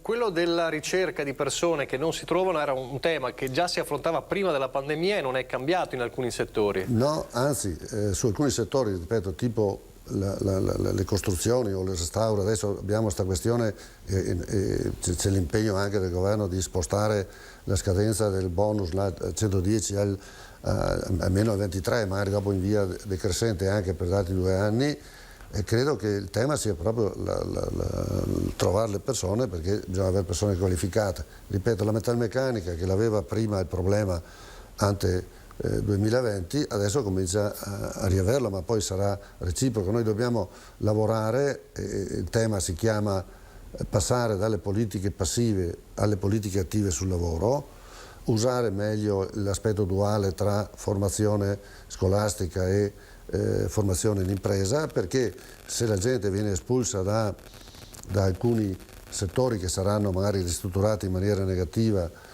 da questa pandemia, trovino possibilità di occupazione su altri, quindi creare dei percorsi formativi. È sempre lì il discorso. Certo, poi e poi adesso mi pare che ci sia, ecco, un segnale venuto dalle iscrizioni scolastiche, diciamo anche nei nostri territori, c'è stato un maggior numero di flussi verso le scuole tecniche piuttosto che altre, e dobbiamo lavorare perché ci sia incrocio tra domanda e offerta, e quindi formazione in età scolastica e giovanile, ma anche formazione di persone adulte che necessariamente e purtroppo dovranno cambiare mestiere, perché questo è, no?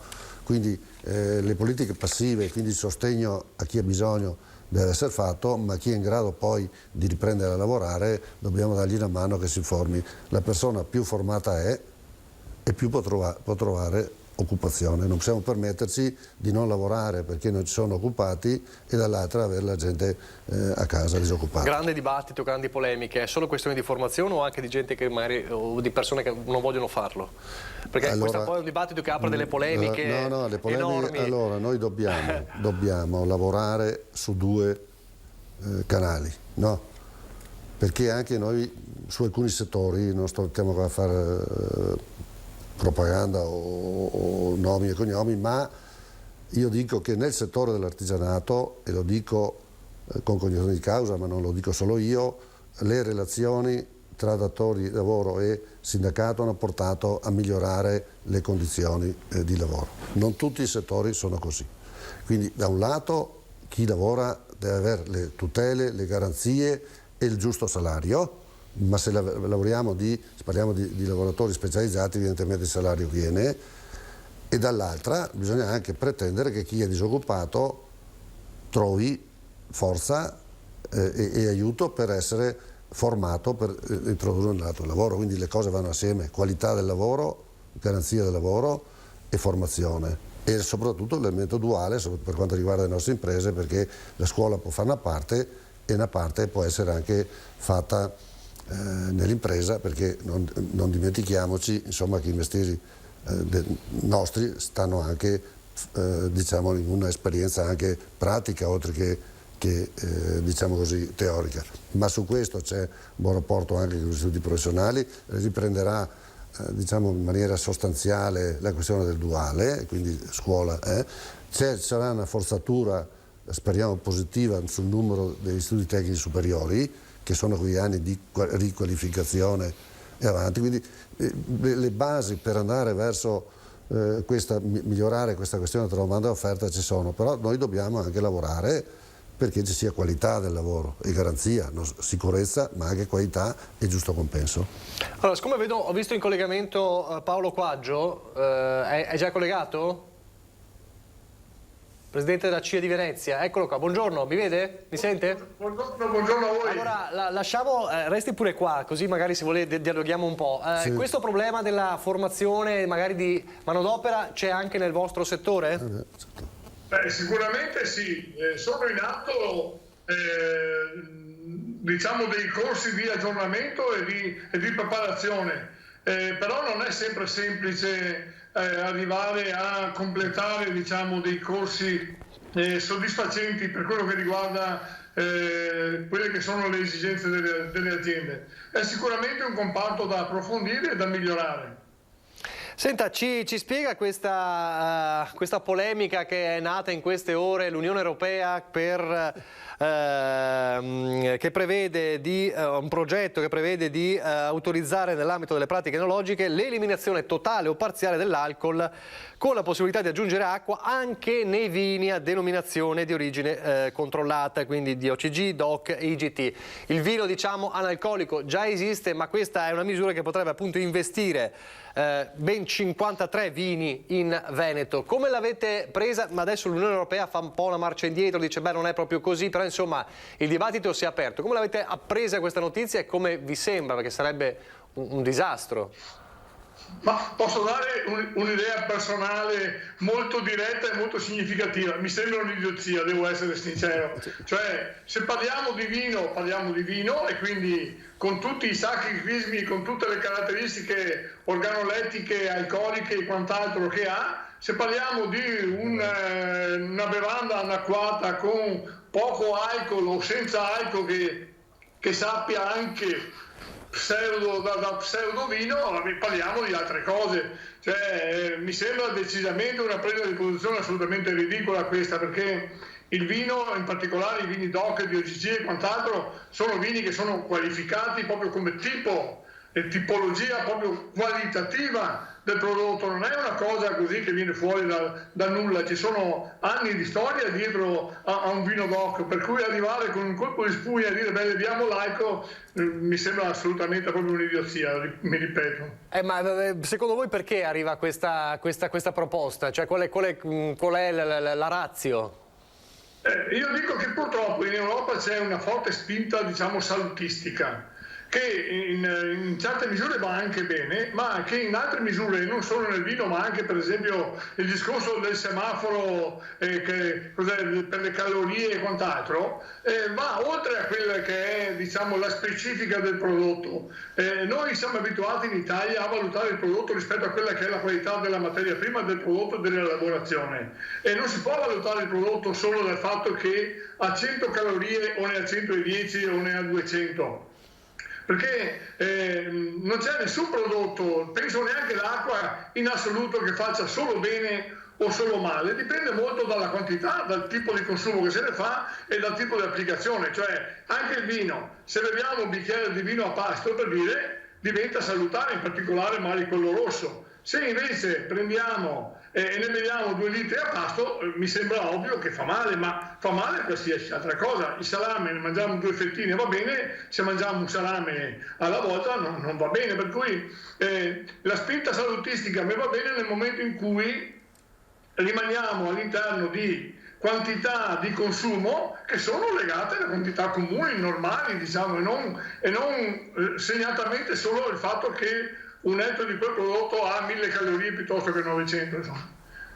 Sartor, sembra una cosa veramente assurda. Sì, no, giustamente come diceva il Presidente, se parliamo, siccome sono anni che anche in agricoltura si è spinta alla qualità, alla tutela, a migliorare il prodotto, a renderlo, diciamo così, più anche migliore sotto l'aspetto anche del richiamo da parte del consumatore, è corretto che sulla bottiglia piuttosto che su un alimento ci siano i dati richiesti, e dopo la parte del comportamentale sta ai singoli, no? Perché è evidente che è così, è come sul lavoro e quant'altro.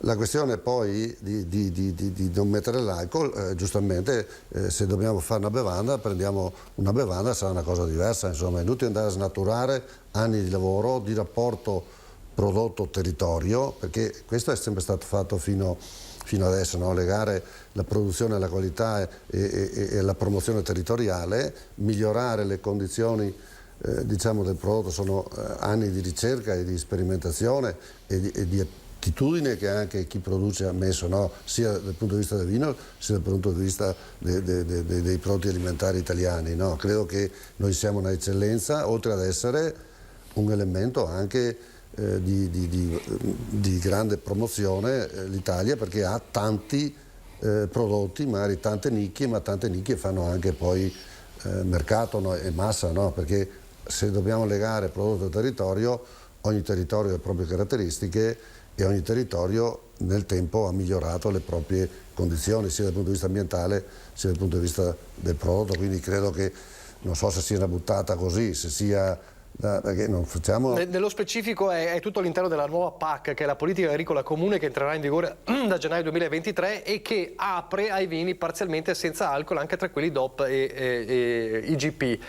C'è una trattativa tra Consiglio e Parlamento europeo, se ne discuterà il 25 e il 26 maggio, ovviamente questo solo l'accenno ha creato la polemica. C'è da dire che, come dicevamo prima, da Bruxelles si dice nessuna norma potrà comunque essere imposta ai viticoltori, la scelta finale su un'eventuale modifica del proprio prodotto rimarrà nelle loro mani con i necessari cambiamenti dei rigidi disciplinari interni di produzione. Quindi insomma l'Unione Europea cerca di fare un po' di correggere un po' il tiro, vedremo come andrà a finire. Certo la polemica è rimasta, basta anche un accenno appunto per creare subbuglio, ovviamente in un mondo molto delicato, molto importante come questo. La certezza invece, su questo c'è l'incertezza, la certezza invece sono i dati di un periodo non facilissimo per le coltivazioni, vero? Il maltempo, le notti ghiacciate, il periodo insomma che ha rovinato diverse coltivazioni. Mi fa il punto della situazione per quanto riguarda il comparto di Venezia? Il mese di aprile in particolare è stato un mese sicuramente deleterio dal punto di vista delle temperature, perché purtroppo per certi versi diciamo che abbiamo passato un inverno tutto sommato abbastanza mite, e nel momento in cui si sperava nella ripresa migliore delle temperature verso marzo-aprile, di fatto è successo il contrario. Le piante si sono mosse e i danni, in particolare delle nottate di gelo che ha fatto verso la metà di aprile, sono stati veramente ingenti, perché sui vigneti sia nella zona di Treviso che nella zona anche del Veneziano diciamo che i danni sono stati all'incirca attorno al 15-20%. È un danno che è anche in parte recuperabile. Ma per quello che riguarda invece l'altra frutta, le pesche, le susine, le albicocche e quant'altro, il danno è stato veramente notevole. In certi casi si è sforato praticamente il 100%, il 90%, l'80%, per cui sarà sicuramente un'annata per la frutticoltura veneta, ma italiana del nord in particolare, perché l'Emilia-Romagna, che è una grossa regione produttrice di frutta, sarà una perdita veramente molto molto forte, per cui si spera da questo punto di vista che le aziende siano assicurate e possano in parte recuperare i danni da gelo. Sicuramente chi non è assicurato avrà forti difficoltà dal punto di vista delle entrate quest'anno.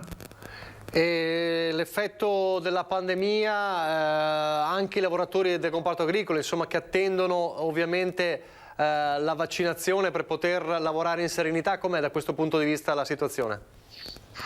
Diciamo che dal punto di vista della pandemia alcuni settori sicuramente hanno patito molto più degli altri. Il settore agrituristico sicuramente è stato il settore in agricoltura che ha patito molto, proprio perché la chiusura, la mancata possibilità di dare ospitalità, di fare ristorazione e quant'altro li ha messi praticamente, li ha fatti di fatto chiudere. Nell'ambito poi delle coltivazioni, i florovivaisti, che in particolare quelli specializzati nei fiori recisi, mancando tutte le varie cerimonie, le cresimi, i matrimoni, i battesimi e quant'altro, hanno subito un danno sicuramente molto alto rispetto alla media, che andiamo verso il 70-80%. Altri comparti non è andata benissimo, ma in parte si sono difesi. Devo essere sincero, chi fa vendita diretta, le aziende medio-piccole che hanno fatto vendita diretta, tutto sommato hanno avuto anche un incremento rispetto agli anni precedenti, perché magari la gente si è riversata con maggiore forza verso i prodotti appunto locali, i prodotti del territorio, e quindi con la garanzia, torniamo al discorso di prima della qualità dei prodotti. Per cui è un po' un alto e basso. Sicuramente alcuni comparti hanno patito particolarmente il Covid. Adesso speriamo appunto che con l'arrivo, anzi ormai i vaccini ormai sono in una fase secondo me abbastanza avanzata, che si arrivi anche ormai a vaccinare anche le persone che sono al di sotto, diciamo, dei 50 anni, e che si possa entrare nelle aziende a vaccinare praticamente anche tutti i dipendenti. Ci sarà sicuramente la possibilità di avere maggiore libertà e possibilità di movimento, e quindi dare anche la possibilità alle aziende di tornare a una certa tranquilla normalità, non nell'immediato, piano piano, però insomma se tutto funziona come dovrebbe, io spero che nell'arco di qualche mese le cose si rimettano, non diciamo al 100%, ma insomma siano incamminate nella parte giusta, insomma. Benissimo, allora questo è lo spaccato di quello che potrebbe accadere e ci si augura per i prossimi mesi. Grazie allora a Paolo Quaggio, presidente della CIA di Venezia, grazie allora anche a Vendemiano Sartorre, grazie. Meteo, pubblicità e poi di nuovo in diretta, grazie ancora. Bene.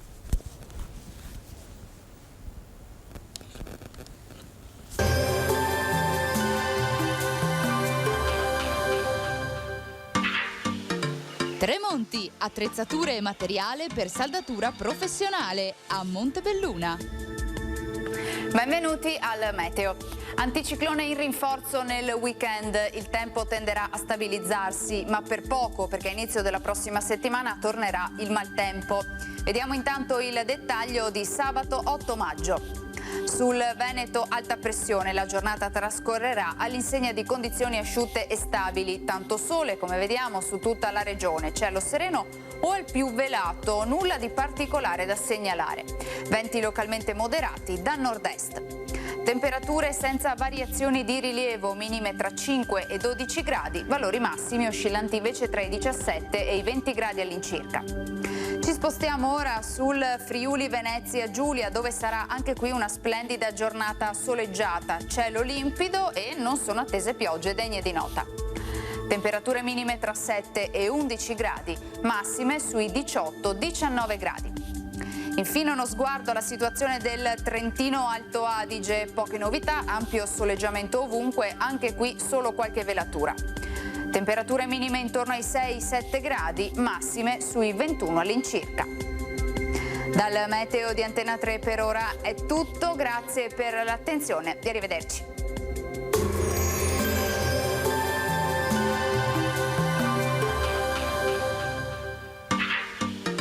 Tremonti, attrezzature e materiale per saldatura professionale a Montebelluna. Rieccoci in diretta, allora l'1:33, la nostra pagina più politica, raccontando, insomma, commentando le tematiche di giornata, ovviamente ripartendo dal Covid. Saluto e ringrazio Giovanni Zorzi del Partito Democratico, buongiorno. Buongiorno, grazie a voi per l'invito. Alberto Viranova della Lega, buongiorno. Buongiorno, grazie. Allora vedo l'onorevole Luca De Carlo, Fratelli d'Italia, so che proviamo questo esperimento, so che si farà una staffetta con Giuseppe Montuori, è così? Sì, io sono abituato alle staffette come alla Camera. Ecco, per cui perché Giuseppe Montuori sta guidando, insomma era previsto Giuseppe Montuori, ma insomma so che parlerete un po' a turno, insomma, ecco, perché c'è questo problema della guida dell'auto, giustamente non si può guidare facendo lo Skype, allora per sicurezza. Grazie per essere con noi. Allora, io partirei da una cosa, parliamo di vaccinazione, abbiamo visto in queste ore il ritmo abbastanza accelerato delle vaccinazioni anche qui da noi. Volevo, se non l'avete visto, insomma, parlarvi di questa lettera importante, insomma, è un invito, un appello molto importante che ha fatto Papa Francesco sulla sospensione dei brevetti dei vaccini. Videomessaggio di Papa Francesco, che dice: le leggi del mercato non prevalgano su quelle dell'amore. Allora, se ne è parlato in questi giorni con, diciamo, le parole del Presidente degli Stati Uniti Biden, tutti i riflessi che ci sono stati anche nell'Unione Europea e non sempre concordanti. Ripartiamo da qui. La sospensione dei brevetti. Giovanni Zorzi, è un tema da affrontare? Come affrontarlo? È una proposta che mi vede assolutamente favorevole, quello di liberalizzare i brevetti, perché il vaccino deve essere un bene comune, credo che siano anche queste le parole di Papa Francesco. Quindi ho accolto con grande favore e speranza l'iniziativa, che viene tra l'altro con un'autorevolezza insperata da parte del nuovo Presidente degli Stati Uniti d'America, Joe Biden. Mi auguro che anche l'Unione Europea proceda in questo senso. Noi dobbiamo capire, dobbiamo avere la consapevolezza che non è una questione di egoismi che riguardano soprattutto le esigenze di profitto delle multinazionali. Qui ne va della salute di tutte le comunità di questo pianeta, quindi anche aiutare quei paesi che in questo momento sono in condizioni di povertà tali da non poter procedere all'acquisto dei vaccini, credo che sia fondamentale. Guardiamo ad esempio quello che sta succedendo in India, dove tra l'altro gli stabilimenti di produzione di vaccini sono lì collocati, ma l'India non ha la possibilità economica di poter gestire l'acquisto sul mercato, e vediamo che cosa vuol dire riuscire a immunizzare popolazioni di quei paesi. La variante indiana dimostra che o mettiamo in sicurezza tutto il pianeta, oppure il rischio è che questa pandemia continuerà ancora a fare danni. Villanova. Ma secondo me, innanzitutto non voglio commentare le parole di Papa Francesco, ma mi limito a commentare quello che ha detto Biden. Bisogna fare la differenza tra quello che si dice e quello che si fa, perché gli Stati Uniti alla fine hanno ancora bloccato le esportazioni non solo dei vaccini ma anche dei componenti dei vaccini, tant'è vero che la produzione a livello europeo è rallentata proprio perché mancano dei componenti che arrivano dagli Stati Uniti. Detto questo, se si vuole aiutare i paesi in via di sviluppo che stanno soffrendo, prima diceva bene Zorzi, cioè l'India ad esempio è il primo produttore a livello mondiale come numero di vaccini prodotti dalle aziende, però se vogliamo aiutare questi stati in difficoltà non credo sia la liberalizzazione del brevetto che fa la differenza, ma sia più il fatto di far arrivare delle dosi già pronte in quei paesi. Perché liberalizzare il brevetto vuol dire far produrre il vaccino dalle aziende di quei territori. In molti di quei territori ci sono delle aziende che non sono in grado di produrre dei vaccini, soprattutto quelli a mRNA tipo Pfizer e Moderna, perché sono molto avanzati dal punto di vista della ricerca. Quindi andare a togliere i brevetti andrebbe in qualche modo, secondo me, a mettere in difficoltà. Se dovessimo ricorrere a qualche farmaco sperimentale o comunque a qualche farmaco che va prodotto con velocità, dove serve ricerca in una prossima, speriamo di no, tutti quanti ci auguriamo di no, in un prossimo evento, rischieremo di trovarci con le aziende che non si mettono più a fare ricerca e sviluppo sapendo di perdere i brevetti nel momento in cui riescono ad arrivare a un farmaco. Sarebbe molto più utile secondo me se i paesi sviluppati come ad esempio gli Stati Uniti o l'Europa o altri paesi sviluppati comprassero grandi quantitativi di dosi e le portassero direttamente nei paesi che hanno bisogno. Allora quello sarebbe un aiuto concreto per la popolazione. Ma liberalizzare il brevetto senza però dare la possibilità a questi stati di produrre quello che serve, secondo me non ha una grande utilità, se non quella di magari di prendere qualche riga sui giornali o di fare un po' di movimento dal punto di vista della comunicazione. De Carlo.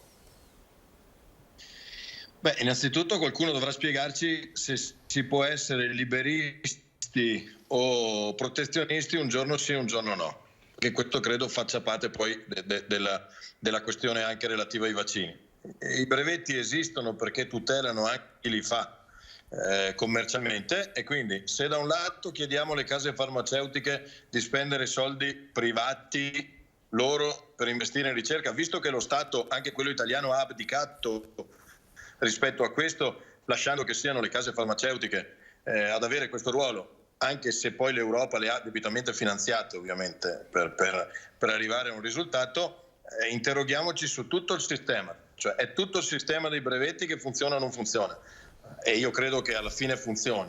E poi una sospensione dei brevetti cosa vuol dire?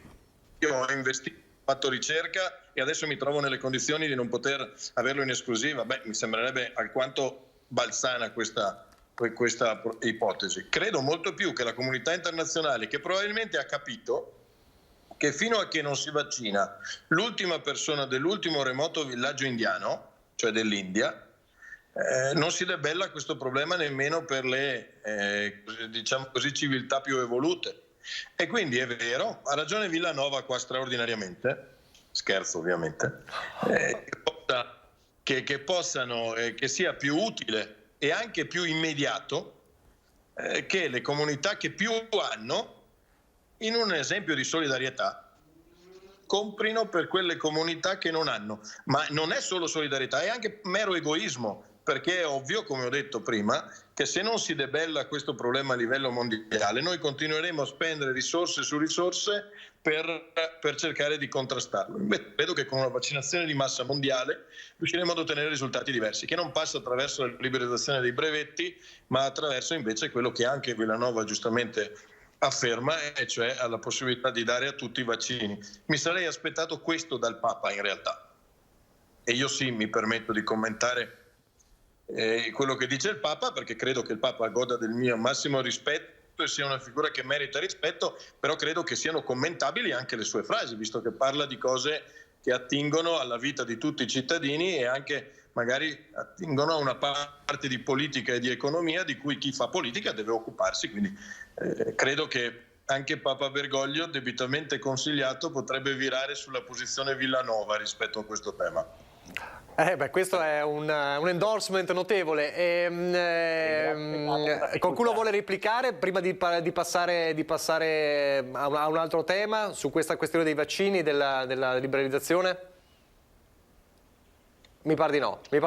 Allora, torniamo invece sulle nostre tematiche. Insomma, siamo partiti da un tema abbastanza, diciamo, internazionale, alto, ma comunque importante, perché è un tema, lo diceva bene De Carlo, insomma, la vaccinazione, l'immunità di gregge, più si raggiunge a livello universale e meglio sarà per tutti e per tutti i paesi, nessuno escluso.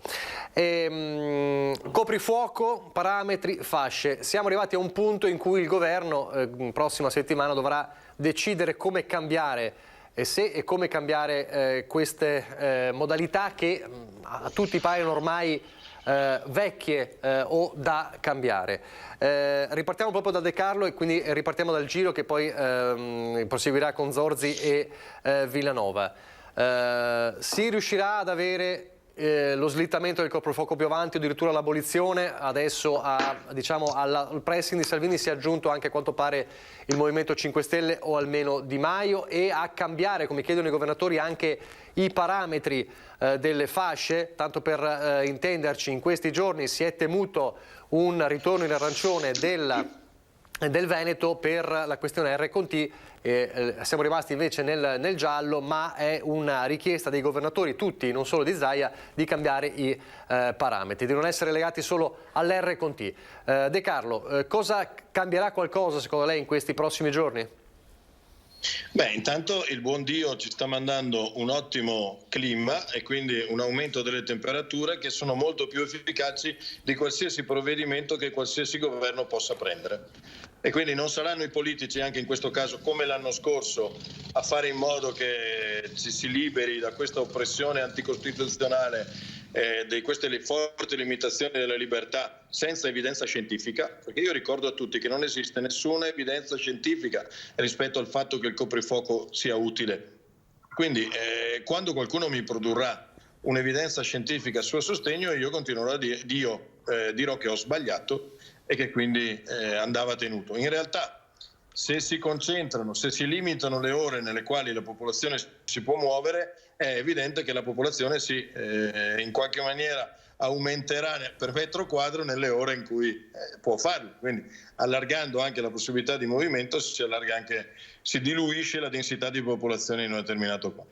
È evidente che tutti questi sono parametri utilizzati da questo governo su base politica e non su base tecnica, perché ripeto, se ci fosse un'evidenza tecnica potremmo dare la colpa ai tecnici. La realtà è che è una scelta politica quella del coprifuoco, di cui qualcuno se ne deve assumere la responsabilità. Noi lo abbiamo detto a chiare lettere da mesi ormai, abbiamo portato una mozione in Parlamento, quella mozione è stata votata solo dai Fratelli d'Italia e quindi noi su questo continueremo una battaglia. Dopodiché ci auguriamo che accanto al buon Dio ci sia un po' di buona volontà anche da parte dei politici, e io mi auguro che la Lega insieme a Forza Italia possano incidere in questo governo e possano finalmente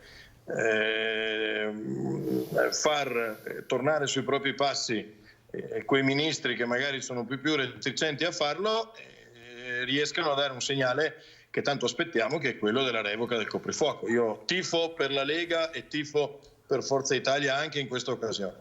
Zorzi.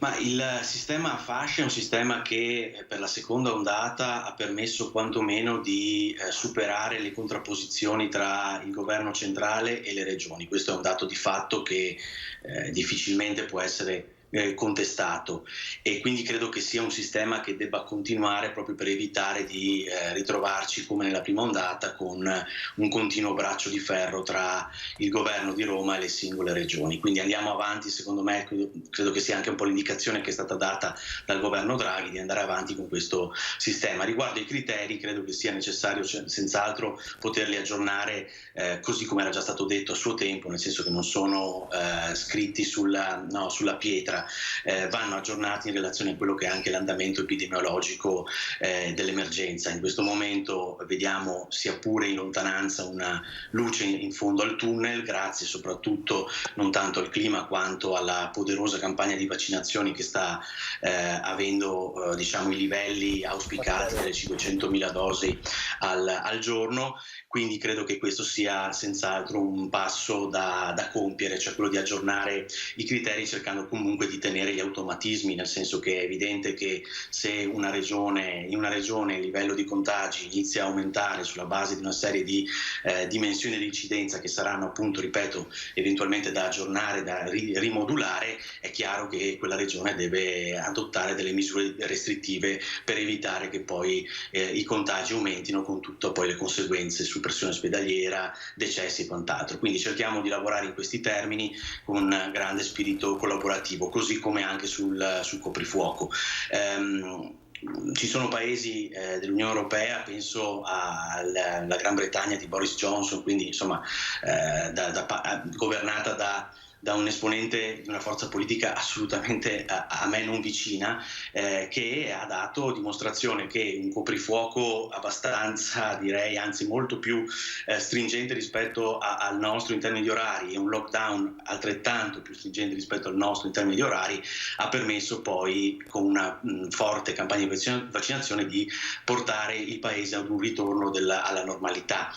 Quindi il coprifuoco non è una cosa che ci si inventa perché vogliamo far star male le persone, le categorie, eccetera. È una misura purtroppo necessaria.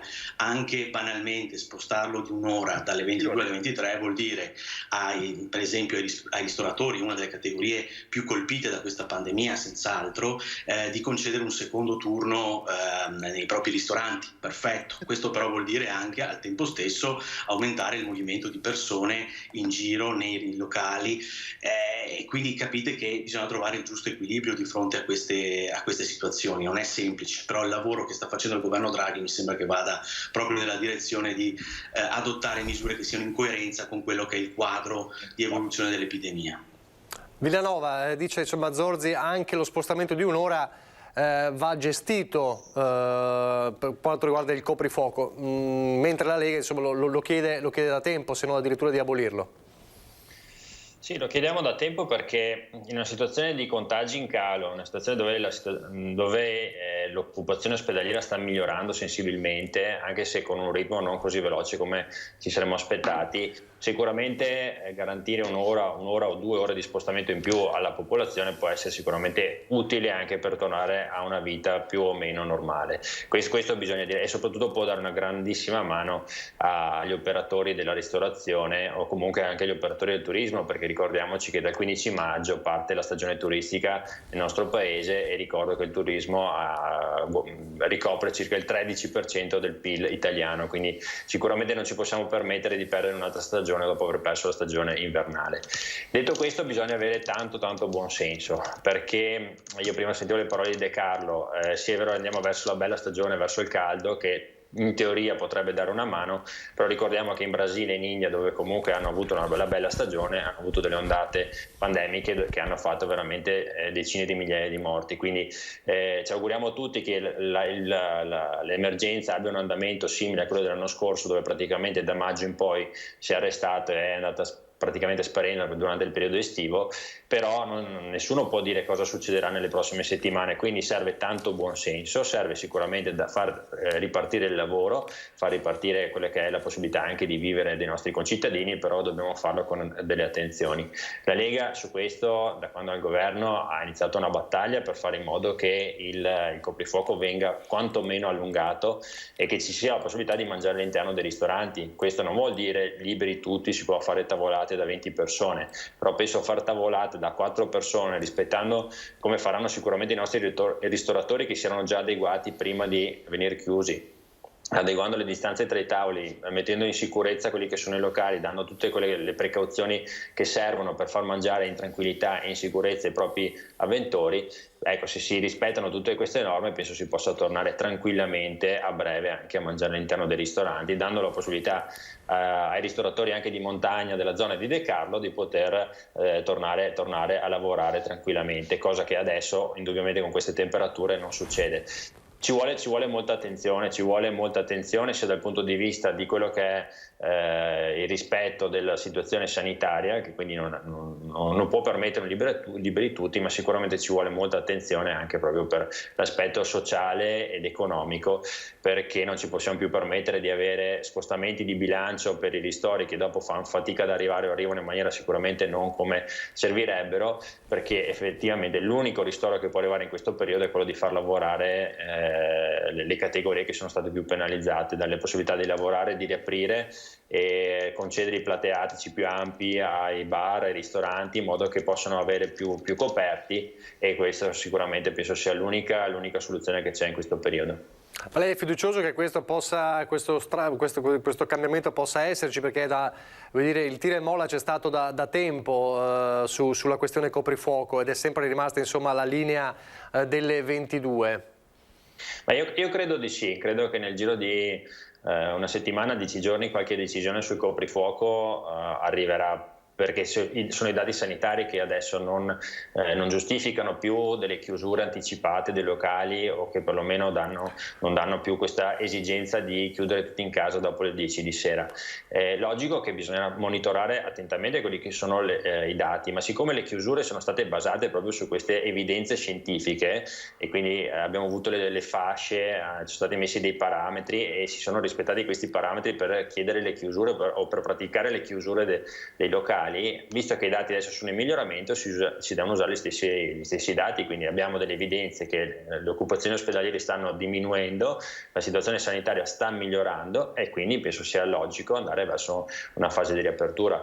D'altronde grazie anche alle vaccinazioni che stanno arrivando, e per fortuna ad esempio i cinquantenni stanno rispondendo veramente bene con le prenotazioni in massa, noi prima o poi dovremo arrivare a convivere con questa situazione. Una volta messe in sicurezza le fasce più a rischio, voglio dire sopra i 50 anni, una volta che inizieremo, e quindi per il mese di maggio credo che in Veneto riusciremo a coprire anche questa fascia, dopodiché dovremo iniziare a convivere con questo virus. Non possiamo pensare di continuare con chiusure, con restrizioni, perché non è più sostenibile. Noi dobbiamo fare le vaccinazioni più velocemente possibile, mettere in sicurezza le fasce a rischio e dopodiché tornare a vivere.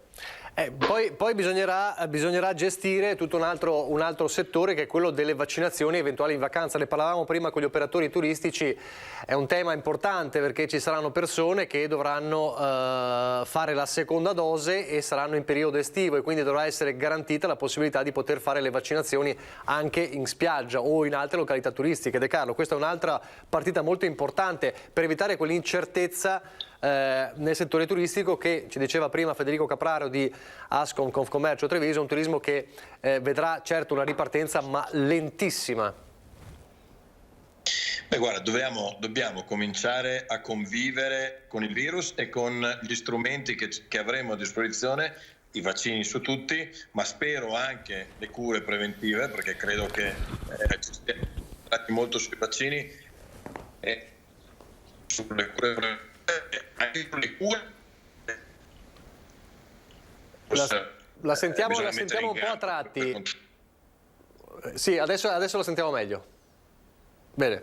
Dicevo che oltre ai vaccini da mettere in campo anche tutte le nostre abilità e quelle delle case farmaceutiche per le cure, non solamente per vaccinare tutti, però dovremo convivere, e quindi convivere significa studiare tutte quelle strategie che ci portano ad avere il massimo risultato, cioè quello di avere tutto aperto e la gente che non muore di economia e nemmeno di sanità, e anche la tutela appunto della salute. Quindi sarà la sfida dei prossimi anni della sanità. Come farla? Implementando la medicina territoriale. Abbiamo capito l'importanza di avere medici e anche infermieri sul territorio, non buttiamo via tutta l'esperienza che questa pandemia, che poco di buono ci ha lasciato, ma qualcosa forse ci ha insegnato, che la sanità pubblica non deve arretrare e che c'è bisogno di penetrazione di sanità all'interno della nostra società. Mettiamo tutto questo a regime e affrontiamo quello che saranno i prossimi anni con la preparazione che ci deve derivare dal fatto di essere stati colti la prima volta e di non aver studiato, non essere riusciti a mettere in operazioni preventive che avrebbero scongiurato o comunque limitato la seconda ondata. Di questo il governo Conte 2 ha grossissime responsabilità, penso ai trasporti, ma anche alle aperture, dove si sono fatti dei protocolli, dove si sono chiesti agli imprenditori di investire, di adempiere a tutto quello che era stato chiesto di fare in un momento di difficoltà. Hanno tirato fuori ancora soldi per adeguare i propri locali, e poi gli è stato detto candidamente che bisognava chiudere. Ecco, io faccio sempre l'esempio tipico di quando nevica in montagna, visto che la conosco bene. Quando nevica in montagna, la prima cosa quando nevica è chiudere la strada, non pulirla. Dobbiamo trovare il sistema per pulire la strada in modo che quella strada sia transitabile. Questo si fa attraverso i vaccini, le cure preventive e soprattutto grazie ai protocolli che consentono agli operatori di aprire. Zorzi, su questo lei vuole dire qualcosa? Ma io credo che il favore più grande che dobbiamo fare al mondo del turismo e quindi a tutte le filiere, dalla ristorazione all'accoglienza e quant'altro, sia quella di portare al massimo l'impegno sulla campagna delle vaccinazioni, nel senso che noi torneremo alla normalità nel momento in cui avremo un livello di immunizzazione tale per cui le persone potranno spostarsi senza preoccupazione, senza timore di contrarre il virus. Quindi anche questo passaggio sulla seconda dose, sul richiamo che avverrà per alcune fasce di popolazione ad agosto in piena stagione balneare o insomma di vacanza. Qui dobbiamo dire, così come era stato fatto anche per la polemica sulle diverse tipologie di vaccini, no? Meglio Pfizer o AstraZeneca, qua siamo di fronte a una campagna di vaccinazione che è un impegno, veramente un dovere morale di ciascun cittadino. Serve una chiamata alla responsabilità da parte di tutti, perché solo così riusciamo veramente poi a tornare alla normalità e a permettere ai ristoratori, agli albergatori, a chi vive di turismo di poter ritornare ai livelli pre-pandemia. Oltretutto oggi stesso è uscita la notizia che i livelli di produzione, quindi il manifatturiero, un altro grande settore del nostro territorio, proprio qui in provincia di Treviso, è tornato nei primi 3 mesi del 2021 ai livelli pre-pandemia. Io credo che questi siano veramente dei segnali importanti che ci permettono di guardare con relativa fiducia e relativo ottimismo all'immediato futuro. A proposito di AstraZeneca, poi se noi guardiamo nel frattempo ci ha salutato Luca De Carlo e si è trasformato tecnologicamente in Giuseppe Montuori, che saluto. Adesso vediamo se riusciamo a ripristinare il collegamento. Restiamo comunque in ambito Fratelli d'Italia. Il dato che mostriamo ogni giorno che riguarda le vaccinazioni e le percentuali è lampante, la differenza che c'è tra i 70-79 anni, 80enni e i 60enni. Quel 50% è la ferita aperta di quanto accadde a livello anche comunicativo con AstraZeneca. E purtroppo è una ferita che non riesce ad immarginarsi, perché il 50% rispetto al 70, al 90% è uno scarto. Zorzi. Sì, è uno scarto, sì, è inquietante quel dato, è inquietante. Poi ci sono anche delle riflessioni da fare, ma probabilmente sì, ci vorrebbe del tempo e delle analisi più approfondite. Però parliamo di una fascia d'età che è anche quella più sensibile a quella che viene chiamata l'infodemia, no? Cioè a tutte le varie informazioni, bufale, fake news che girano sui canali social, in internet, eccetera. Quindi a maggior ragione serve una comunicazione, quella istituzionale, ufficiale, la più corretta possibile. Quindi dire che il vaccino è fondamentale, che sia AstraZeneca o che sia Pfizer, perché comunque ha superato il vaglio di tutte le autorità nazionali e internazionali del farmaco, eccetera, e dire appunto che non è importante che insomma in qualche modo una soluzione al richiamo, se viene fatta nella propria sede, nel proprio domicilio, oppure se si è in vacanza, ma verrà fatta. Queste sono informazioni che devono essere date proprio per fare in modo che questa campagna di vaccinazione vada avanti speditamente e ovviamente permetta il miglior risultato possibile, cioè, ripeto, come ho detto prima, l'immunizzazione di massa, il ritorno alla normalità, la ripresa della vita economica, sociale, come la conoscevamo prima della pandemia. Villanova, lei come si spiega questo scarto, lo dice 60-69 anni? Ovviamente quel dibattito che si aprì dopo i casi di cronaca che poi peraltro portarono a dei risultati come dire, che poco c'entravano con il vaccino, eppure è rimasta questa piaga che non si rimargina. Lei è anche un medico, insomma lei lavora anche nella sanità. Come si spiega tutto questo e come spiegare alla gente una cosa che dovrebbe essere ormai automatica? Gli appelli che sono stati fatti in questi giorni anche da Zaia ai 60-69 anni sono stati notevoli tante volte, eppure quel dato resta. Ma sai, è facilmente spiegabile, perché per generare la paura nella popolazione ci si mette veramente pochi minuti o forse pochi secondi. Dopo, per riuscire a spiegare che questa paura non è suffragata da delle evidenze scientifiche, ci vogliono mesi e probabilmente si fa anche fatica ad ottenere un risultato.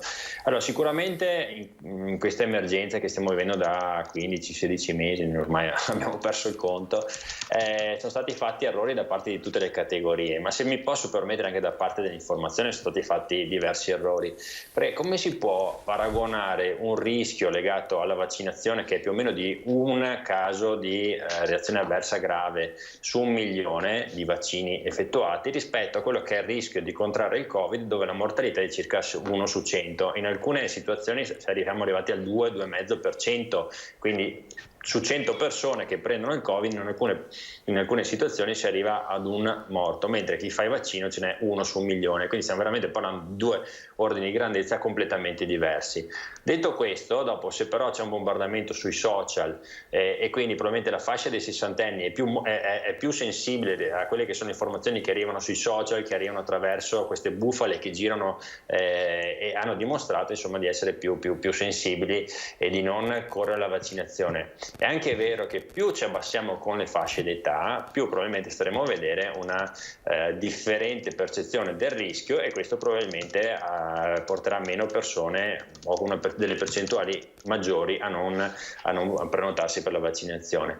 Bisogna dire che però ieri abbiamo visto come i 50enni abbiano risposto veramente in massa all'apertura delle vaccinazioni, delle prenotazioni per questa fascia d'età, e sinceramente ci fa ben sperare, considerando anche che comunque sono delle fasce d'età ancora in età lavorativa, e quindi sono ancora persone che si muovono, che girano, che quindi possono diventare veramente dei vettori importanti per questo virus. Se noi riusciamo a coprire bene queste fasce d'età che ancora lavorano, hanno molti spostamenti, sicuramente più dei 70enni, degli 80enni, sicuramente possiamo dare un grande colpo a questo virus e possiamo tagliare le gambe in modo che si sposti più lentamente.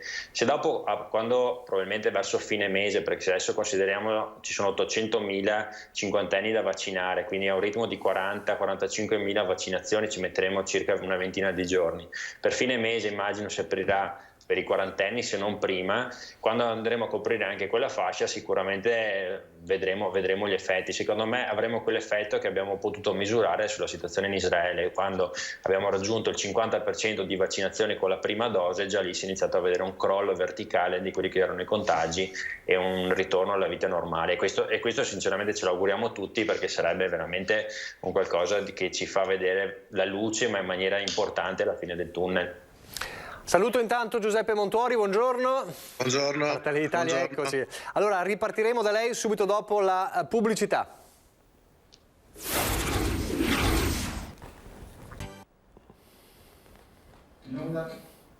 Rieccoci in diretta. Allora, Giuseppe Montuori, buongiorno. Fra poco parliamo anche di Conegliano, c'è stato il flash mob di Fratelli d'Italia, ma poi c'erano anche i gazebo della Lega oggi, quindi ne volevo parlare anche con Villanova. Vorrei anche parlare di Conegliano, il futuro politico, insomma le amministrative, si è parlato molto in questi giorni e vorrei chiedere anche qualcosa a Zorzi. Fatemi però chiudere un discorso, il discorso legato alla settimana caratterizzata dalle polemiche, dal dibattito anche forte in Consiglio regionale, in quinta commissione sanità. Si chiude la settimana che ha visto l'audizione di governatore Zaia dei tecnici sul caso Report.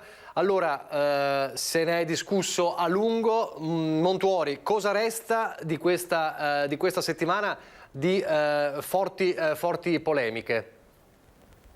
Restano le parole del presidente regionale, cioè se qualcuno ha qualcosa da dire semplicemente faccia quello che crede sia giusto fare, non c'è nessun problema. Se si ritiene che ci sia un operato scorretto da parte di funzionari, da parte dell'amministrazione regionale, si faccia quel che si ritiene giusto fare. Io credo che l'amministrazione regionale e la Regione del Veneto lo dicono anche quella che oggi meglio, sono i numeri che dicono di vaccinazione, sono i numeri che parlano della qualità della sanità regionale. Tutto il resto, uso califano, è noi.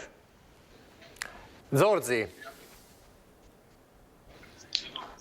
Ma io ho detto prima, vediamo una luce in fondo al tunnel, quindi credo che sia anche il momento, insomma, per aprire una discussione trasparente, franca, senza esasperazioni, senza tifoserie su quello che è successo in Veneto tra ottobre e gennaio, tra ottobre dell'anno scorso e gennaio di quest'anno. Qualcosa è successo, in fin dei conti il via libera sostanziale del presidente Zaia alla proposta di una commissione d'inchiesta lo dimostra, così come anche alcune dichiarazioni da parte di alcuni esponenti della maggioranza stessa. I numeri parlano chiaro, qualcosa, ripeto, è successo, insomma, lo stesso Sole 24 Ore, quindi non sto parlando della Pravda o dell'Unità, Sole 24 Ore a inizio gennaio aveva elaborato i dati e dimostrato che tra le regioni più grandi il Veneto, appunto nella seconda ondata tra ottobre e gennaio, risultava essere la regione con la più alta incidenza di vittime per Covid ogni 100.000 abitanti. A questo si aggiunge anche quello che è successo negli ospedali, nelle RSA, le case di riposo blindate dalla primavera scorsa, dove però il virus ha continuato a circolare. Quindi capire cosa è successo non è, ripeto, la volontà di esasperare o di mettere in discussione, peggio ancora, l'eccellenza della nostra sanità. Questo, attenzione, il Partito Democratico, le minoranze in Consiglio regionale non hanno mai messo in discussione l'eccellenza della nostra sanità, anzi ringraziamo il fatto di poter contare su una sanità di eccellenza come la nostra, che non siamo finiti invece come in Lombardia, dove la sanità lì da bene comune è diventato di fatto appetito dei privati. Quindi su questo l'iniziativa del Partito Democratico, delle altre forze di minoranza è proprio questa, cioè la volontà non è mettere sulla graticola Luca Zaia, ma mettere in sicurezza i veneti, perché la sfida che ci è stata lanciata dalla pandemia saremo nelle condizioni di vincerla soltanto se saremo in grado di prepararci al meglio, quindi vedere quello che non ha funzionato e di prepararci al meglio nel malaugurato caso che si ripresenti questa disavventura. Ecco, quindi tutto qua, cerchiamo di approfondire, ci sono dei numeri che ci dicono che qualcosa non è andato bene e senza, ripeto, esasperazioni o senza processi. Villanova. Ma le parole molto moderate di Zorzi sicuramente non sono allineate con quelle che sono state le parole, le affermazioni, i comunicati stampa di una buona parte del PD per gli scorsi mesi. E allora noi per molti mesi siamo stati sotto attacco e ci sono stati esponenti del PD e dell'opposizione in generale che ci hanno detto che siamo stati come amministrazione responsabili per migliaia di morti nella nostra regione nella seconda ondata. Allora, innanzitutto è chiaro chiaro e lo dicono i dati. Se noi andiamo a vedere le regioni del nord, che sicuramente sono state quelle più colpite in Italia dal punto di vista della pandemia, tra le 8 regioni del nord il Veneto è quello che ha la percentuale di mortalità per 100.000 abitanti più bassa di tutte le 8 regioni. Questo è un dato che nessuno può contestare. Ci sono regioni governate dal PD che hanno avuto un numero di decessi sicuramente superiore, ma nessuno va a dire che è colpa dell'amministrazione del PD se questo è successo.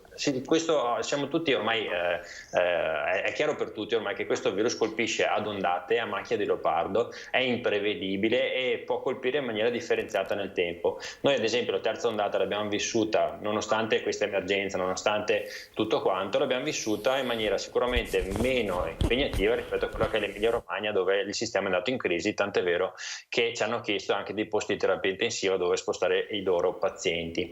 Ma secondo me la cosa che è diventata evidente nella commissione di martedì scorso è che due degli argomenti principali che sono stati usati proprio per attaccarci in maniera pesante da parte del PD e dell'opposizione in questi mesi, cioè lo studio di Crisanti e il numero delle terapie intensive, sono stati, diciamo, questi argomenti del PD sono stati completamente annientati. A partire dallo studio di Crisanti e Romano penso abbia rifilato una sola, come dicono a Roma, al PD veramente colossale, e penso che molti esponenti del PD l'abbiano preso anche in buona fede, cioè pensando che questo studio, o presunto tale perché non essendo pubblicato non si può definire uno studio, andasse a confermare il 30% dell'inefficacia dei tamponi rapidi.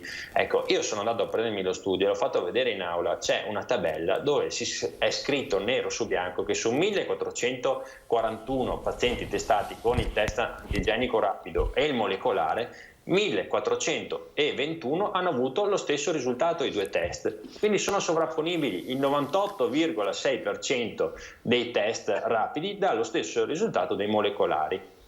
Quindi capite bene che quel 30% che è stato preso come arma contro di noi da parte del PD riguarda 20 tamponi su 1441. Quindi questo test veramente, cioè questo studio di Crisanti è stato veramente un granchio enorme che ha preso il PD e l'ha usato per attaccarci e per andare su Report. Ricordatevi che pochi giorni fa hanno fatto un programma in prima serata su una TV nazionale del servizio pubblico dove hanno raccontato delle cose che non sono vere, ma ci sono i dati a certificarlo. Per quello che riguarda il numero delle terapie intensive, per quanti mesi abbiamo sentito che il Veneto, secondo il PD, avrebbe aumentato gonfiato i numeri delle terapie intensive per restare in zona gialla? In commissione è stato detto che ci sono state non un decreto ministeriale, ma 2 decreti e una direttiva del Ministero della Salute che andavano a descrivere come creare questi posti di terapia intensiva, come renderli attivabili in 48 ore, e ci sono stati tecnici che l'hanno fatto e che hanno in gestione questi posti, che l'hanno dimostrato con i numeri alla mano, che questi sono i posti che ci sono attivabili e quindi tutto quello che ci è stato detto per mesi sono bugie e ci sono state menzogne contro il Veneto e contro la sanità del Veneto. Ma questo bisogna dirlo chi ha le lettere. Io adesso capisco che Zorzi, di cui non metto sicuramente in discussione la buona fede, adesso dica nessuno voleva attaccare la sanità, l'eccellenza veneta. Ma per mesi è stato fatto, cioè ci sono esponenti anche trevigiani, Laura Puppato, una su tutti, che si è messa fuori dall'ospedale di Montebelluna a dire che c'era una crisi, che non si sapeva più dove mettere i morti, che l'ospedale era il collasso. Sono arrivati gli ispettori del ministero, del loro stesso ministero, e gli ha certificato che invece a Montebelluna non c'era nessun problema. Cioè, capite bene che c'è stato un attacco veramente infame, se posso dire, anche in alcuni momenti, a quello che è stata un'emergenza e come è stata la gestione dell'emergenza nella regione con la migliore sanità d'Italia. Allora io direi veramente ad alcuni esponenti vadano a vedere in altre regioni, magari anche governate da loro, come funziona la sanità prima di venire a criticare come è stata gestita l'emergenza da noi. Zorzi, veloce repliche così poi affrontiamo il settore collegiano, se voleva dire qualcosa. Sì, certo, su quello che chiarato e sta portando avanti Laura Puppato, lì ci saranno le procure, perché Laura Puppato assieme a diverse associazioni ha già presentato esposti, e quindi su questo interverrà la magistratura per fare chiarezza, perché questo è il tema, è fare chiarezza su qualcosa che non ha funzionato. Sui posti in terapia intensiva, attenzione, anche qui nessuno ha mai messo in discussione che l'attrezzatura, l'equipaggiamento, il ventilatore o quello che ci fosse. Il punto è che per attivare quei posti serviva il personale necessario, ed era lì che volevamo capire durante la seconda ondata come si sarebbe riorganizzato l'organico già allo stremo. Oltretutto, e dico al consigliere Villanova, ripeto quello che ho detto prima anche a nome della forza politica che rappresento in questa sede, nessuno ha mai messo in discussione, ripeto, l'eccellenza e la qualità della sanità veneta, ma la gestione dell'emergenza in quei 5 mesi lì, sì, bisogna obiettivamente capire che qualcosa non ha funzionato, e dunque è lì che dobbiamo approfondire con la commissione d'inchiesta, tanto più che quello che ci veniva segnalato, anche perché il report non ha fatto altro che riprendere delle denunce e delle istanze che avevamo già sollevato nei mesi precedenti, anche noi qui in provincia di Treviso, con Laura Puppato, con Claudio Beltramello, venivano proprio dagli stessi operatori sanitari questo grido d'allarme sulla situazione di difficoltà a lavorare e intervenire in quel contesto là. Quindi non si tratta di mettere in discussione, ripeto, l'eccellenza della sanità veneta, ma la gestione dell'emergenza in quei mesi lì, quello sì, perché qualcosa non ha funzionato e i dati purtroppo ce lo dimostrano. Dopodiché, e chiudo veramente, credo che sia importante anche per evitare contrapposizioni serrate su un tema così delicato come la vita dei veneti, cercare un confronto nelle sedi istituzionali. Allora, ok, non è report a dettare l'agenda del PD, ma allo stesso tempo non deve essere il punto stampa a Marghera, che deve diventare la sede della rappresentanza politica degli interessi dei veneti. Il Presidente della Regione è bene che riferisca e dialoghi in una dialettica democratica che c'è, anche se la Lega e il centrodestra al 76% in Veneto, sia chiaro, lo dico agli amici della maggioranza, riferisca nelle sedi istituzionali opportune, nelle sedi istituzionali previste. Che sia venuto una sola volta in dicembre in Consiglio regionale il Presidente Zaia, questo chiaramente è inaccettabile. Ma posso velocemente? Velocemente. Io voglio ricordare che c'è stato l'assessore Lazzarin che ha partecipato a tutte le sedute della quinta commissione proprio per dare un'informazione costante ai consiglieri di opposizione. Dopodiché io spero veramente, anzi ci sarà sicuramente questa commissione d'inchiesta, perché arriverà in prima commissione proprio mercoledì mattina se non sbaglio, ma se sarà possibile farò io la richiesta che questa commissione sia aperta in modo che ci possa essere anche i giornalisti, ci possano essere la stampa, possa essere seguita veramente da tutti, perché se c'è una cosa su cui proprio non abbiamo nessun dubbio è che è stato fatto tutto il possibile per garantire la gestione ottimale dell'emergenza in Veneto, e chiedo agli amici del PD se faranno la commissione d'inchiesta anche in Emilia Romagna, allora, perché non mi devono spiegare come mai le cose che non vanno bene in Veneto a loro vanno bene se succedono in Emilia Romagna. Ce lo devono spiegare. Allora noi ci mettiamo d'impegno, come ha detto il Presidente Zaia, a fare questa commissione d'inchiesta che sia il più approfondita possibile, che vada a chiarire tutti i dubbi che ci sono, meglio se si potrà fare anche aperta alla stampa, in modo che i veneti possano seguirla passo per passo, e dopodiché tutto quello che verrà fuori, gli atti che verranno fuori da questa commissione, che vengano depositati immediatamente in procura, perché se c'è una cosa di cui non abbiamo paura è proprio la trasparenza con cui abbiamo affrontato questa emergenza.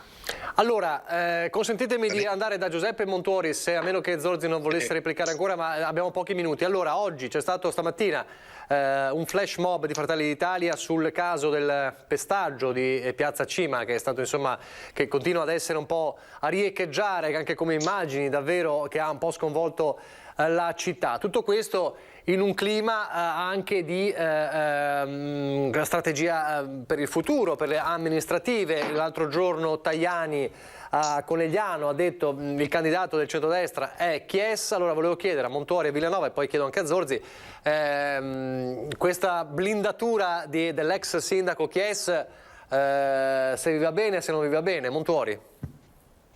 Zanetti, però mi conceda solo un secondo una replica brevissima sulla questione di prima. Sì. Il Veneto dice sì a una d'inchiesta, mentre invece a Roma il ministro Speranza ha fatto di tutto per tenere segretati i documenti relativi a quanto detto dal nostro concittadino e ricercatore nonché medico Zambon. Finalmente il TAR del Lazio ha dato ragione a Fratelli d'Italia, quelle carte saranno desecretate e così scopriremo cosa veramente è successo e cosa veramente si sapeva. Noi siamo aperti alla commissione d'inchiesta in Veneto perché siamo trasparenti, vedremo ora cosa succede al Ministero della Sanità perché il TAR del Lazio ha dato ragione a Fratelli d'Italia. Entro 30 giorni quei documenti saranno desecretati. Parliamo dell'OMS, della decisione di il famoso dossier pubblicato e poi subito ritirato, certo. Hanno combattuto, Zanetti, hanno combattuto con le unghie e con i denti per piuttosto di non farlo desecretare. Il TAR del Lazio ha dato ragione a Fratelli d'Italia e scopriremo cosa c'era da nascondere. Questa è la differenza tra la Regione del Veneto e il Ministero della Sanità. Detto questo, chiedo scusa e passo a Conegliano. A Conegliano ha blindato Tajani ha blindato il candidato sindaco di Forza Italia, non ha blindato il candidato sindaco del centrodestra, è una cosa diversa e il candidato sindaco del centrodestra uscirà solo dall'incontro che avverrà tra i partiti del centrodestra. Villanova. Non aggiungo. Ma ho letto le dichiarazioni di Tajani, mi sembrava un lancio di un candidato molto stile anni 80 con il parlamentare che arriva da Roma o da Bruxelles e viene a dare l'indicazione al territorio su chi deve essere il candidato sindaco di una città come Conegliano. Dopodiché ricorderei insomma che se è caduta la giunta di Conegliano si deve anche proprio al distacco di una parte di Forza Italia che ha fatto mancare la maggioranza. Quindi sinceramente io credo che non sia il metodo di lanciare un candidato, ma io auspico insomma che ci sia un centrodestra unito che riporti insomma Conegliano agli splendori che merita, essendo anche un po' il comune capofila del territorio UNESCO, però ci vorrebbe un po' più di attenzione insomma per quelli che sono anche i rapporti di forza che ci sono sul territorio. Insomma, abbiamo visto alle regionali cosa ha preso la Lega, la lista Zaia a Conegliano e dintorni, abbiamo visto cosa ha preso Forza Italia, non penso si possa proprio non tenere in considerazione questi dati. Poi ho notato anche che ha fatto delle affermazioni per quello che riguarda il Consiglio regionale e il fatto che Forza Italia debba avere un assessore. Anche lì i rapporti di forza che ci sono in Consiglio regionale, dove ci sono presenti solo 2 consiglieri di Forza Italia, sinceramente mi dovrebbe sembrare abbastanza strano il fatto che ci sia un assessore con questi numeri, quindi mi sembra che Tajani non fosse particolarmente informato di com'è la situazione sul nostro territorio veneto, anche se lo ringraziamo sicuramente per la sua visita nella nostra regione. Montuori, si rischia davvero di avere un centrodestra spezzettato alle elezioni a Conegliano? Non credo, credo che il buon senso alla fine prevarrà anche su chi vuole in questo momento portare avanti un'istanza più personalistica che altro, e che troveremo sicuramente la sintesi come faremo in tutto il resto della provincia. Sono certo che le cose andranno per il verso giusto e che Conegliano avrà il miglior candidato che una città importante come questa si merita. Non c'è alcun dubbio su questo. Zorzi, si sta lavorando sul nome anche da voi, immagino, ovviamente anche il PD nel centro-sinistra, come procede? Ma se le battute di questi giorni sul fronte del centrodestra certificano, confermano un po' lo stato di litigiosità che ha portato poi anche alla conclusione anticipata dell'amministrazione Chies, dall'altra parte, cioè dalla nostra, si sta lavorando sotto traccia, senza tanto clamore, cercando di organizzare al meglio tutto il campo delle forze alternativo al centrodestra.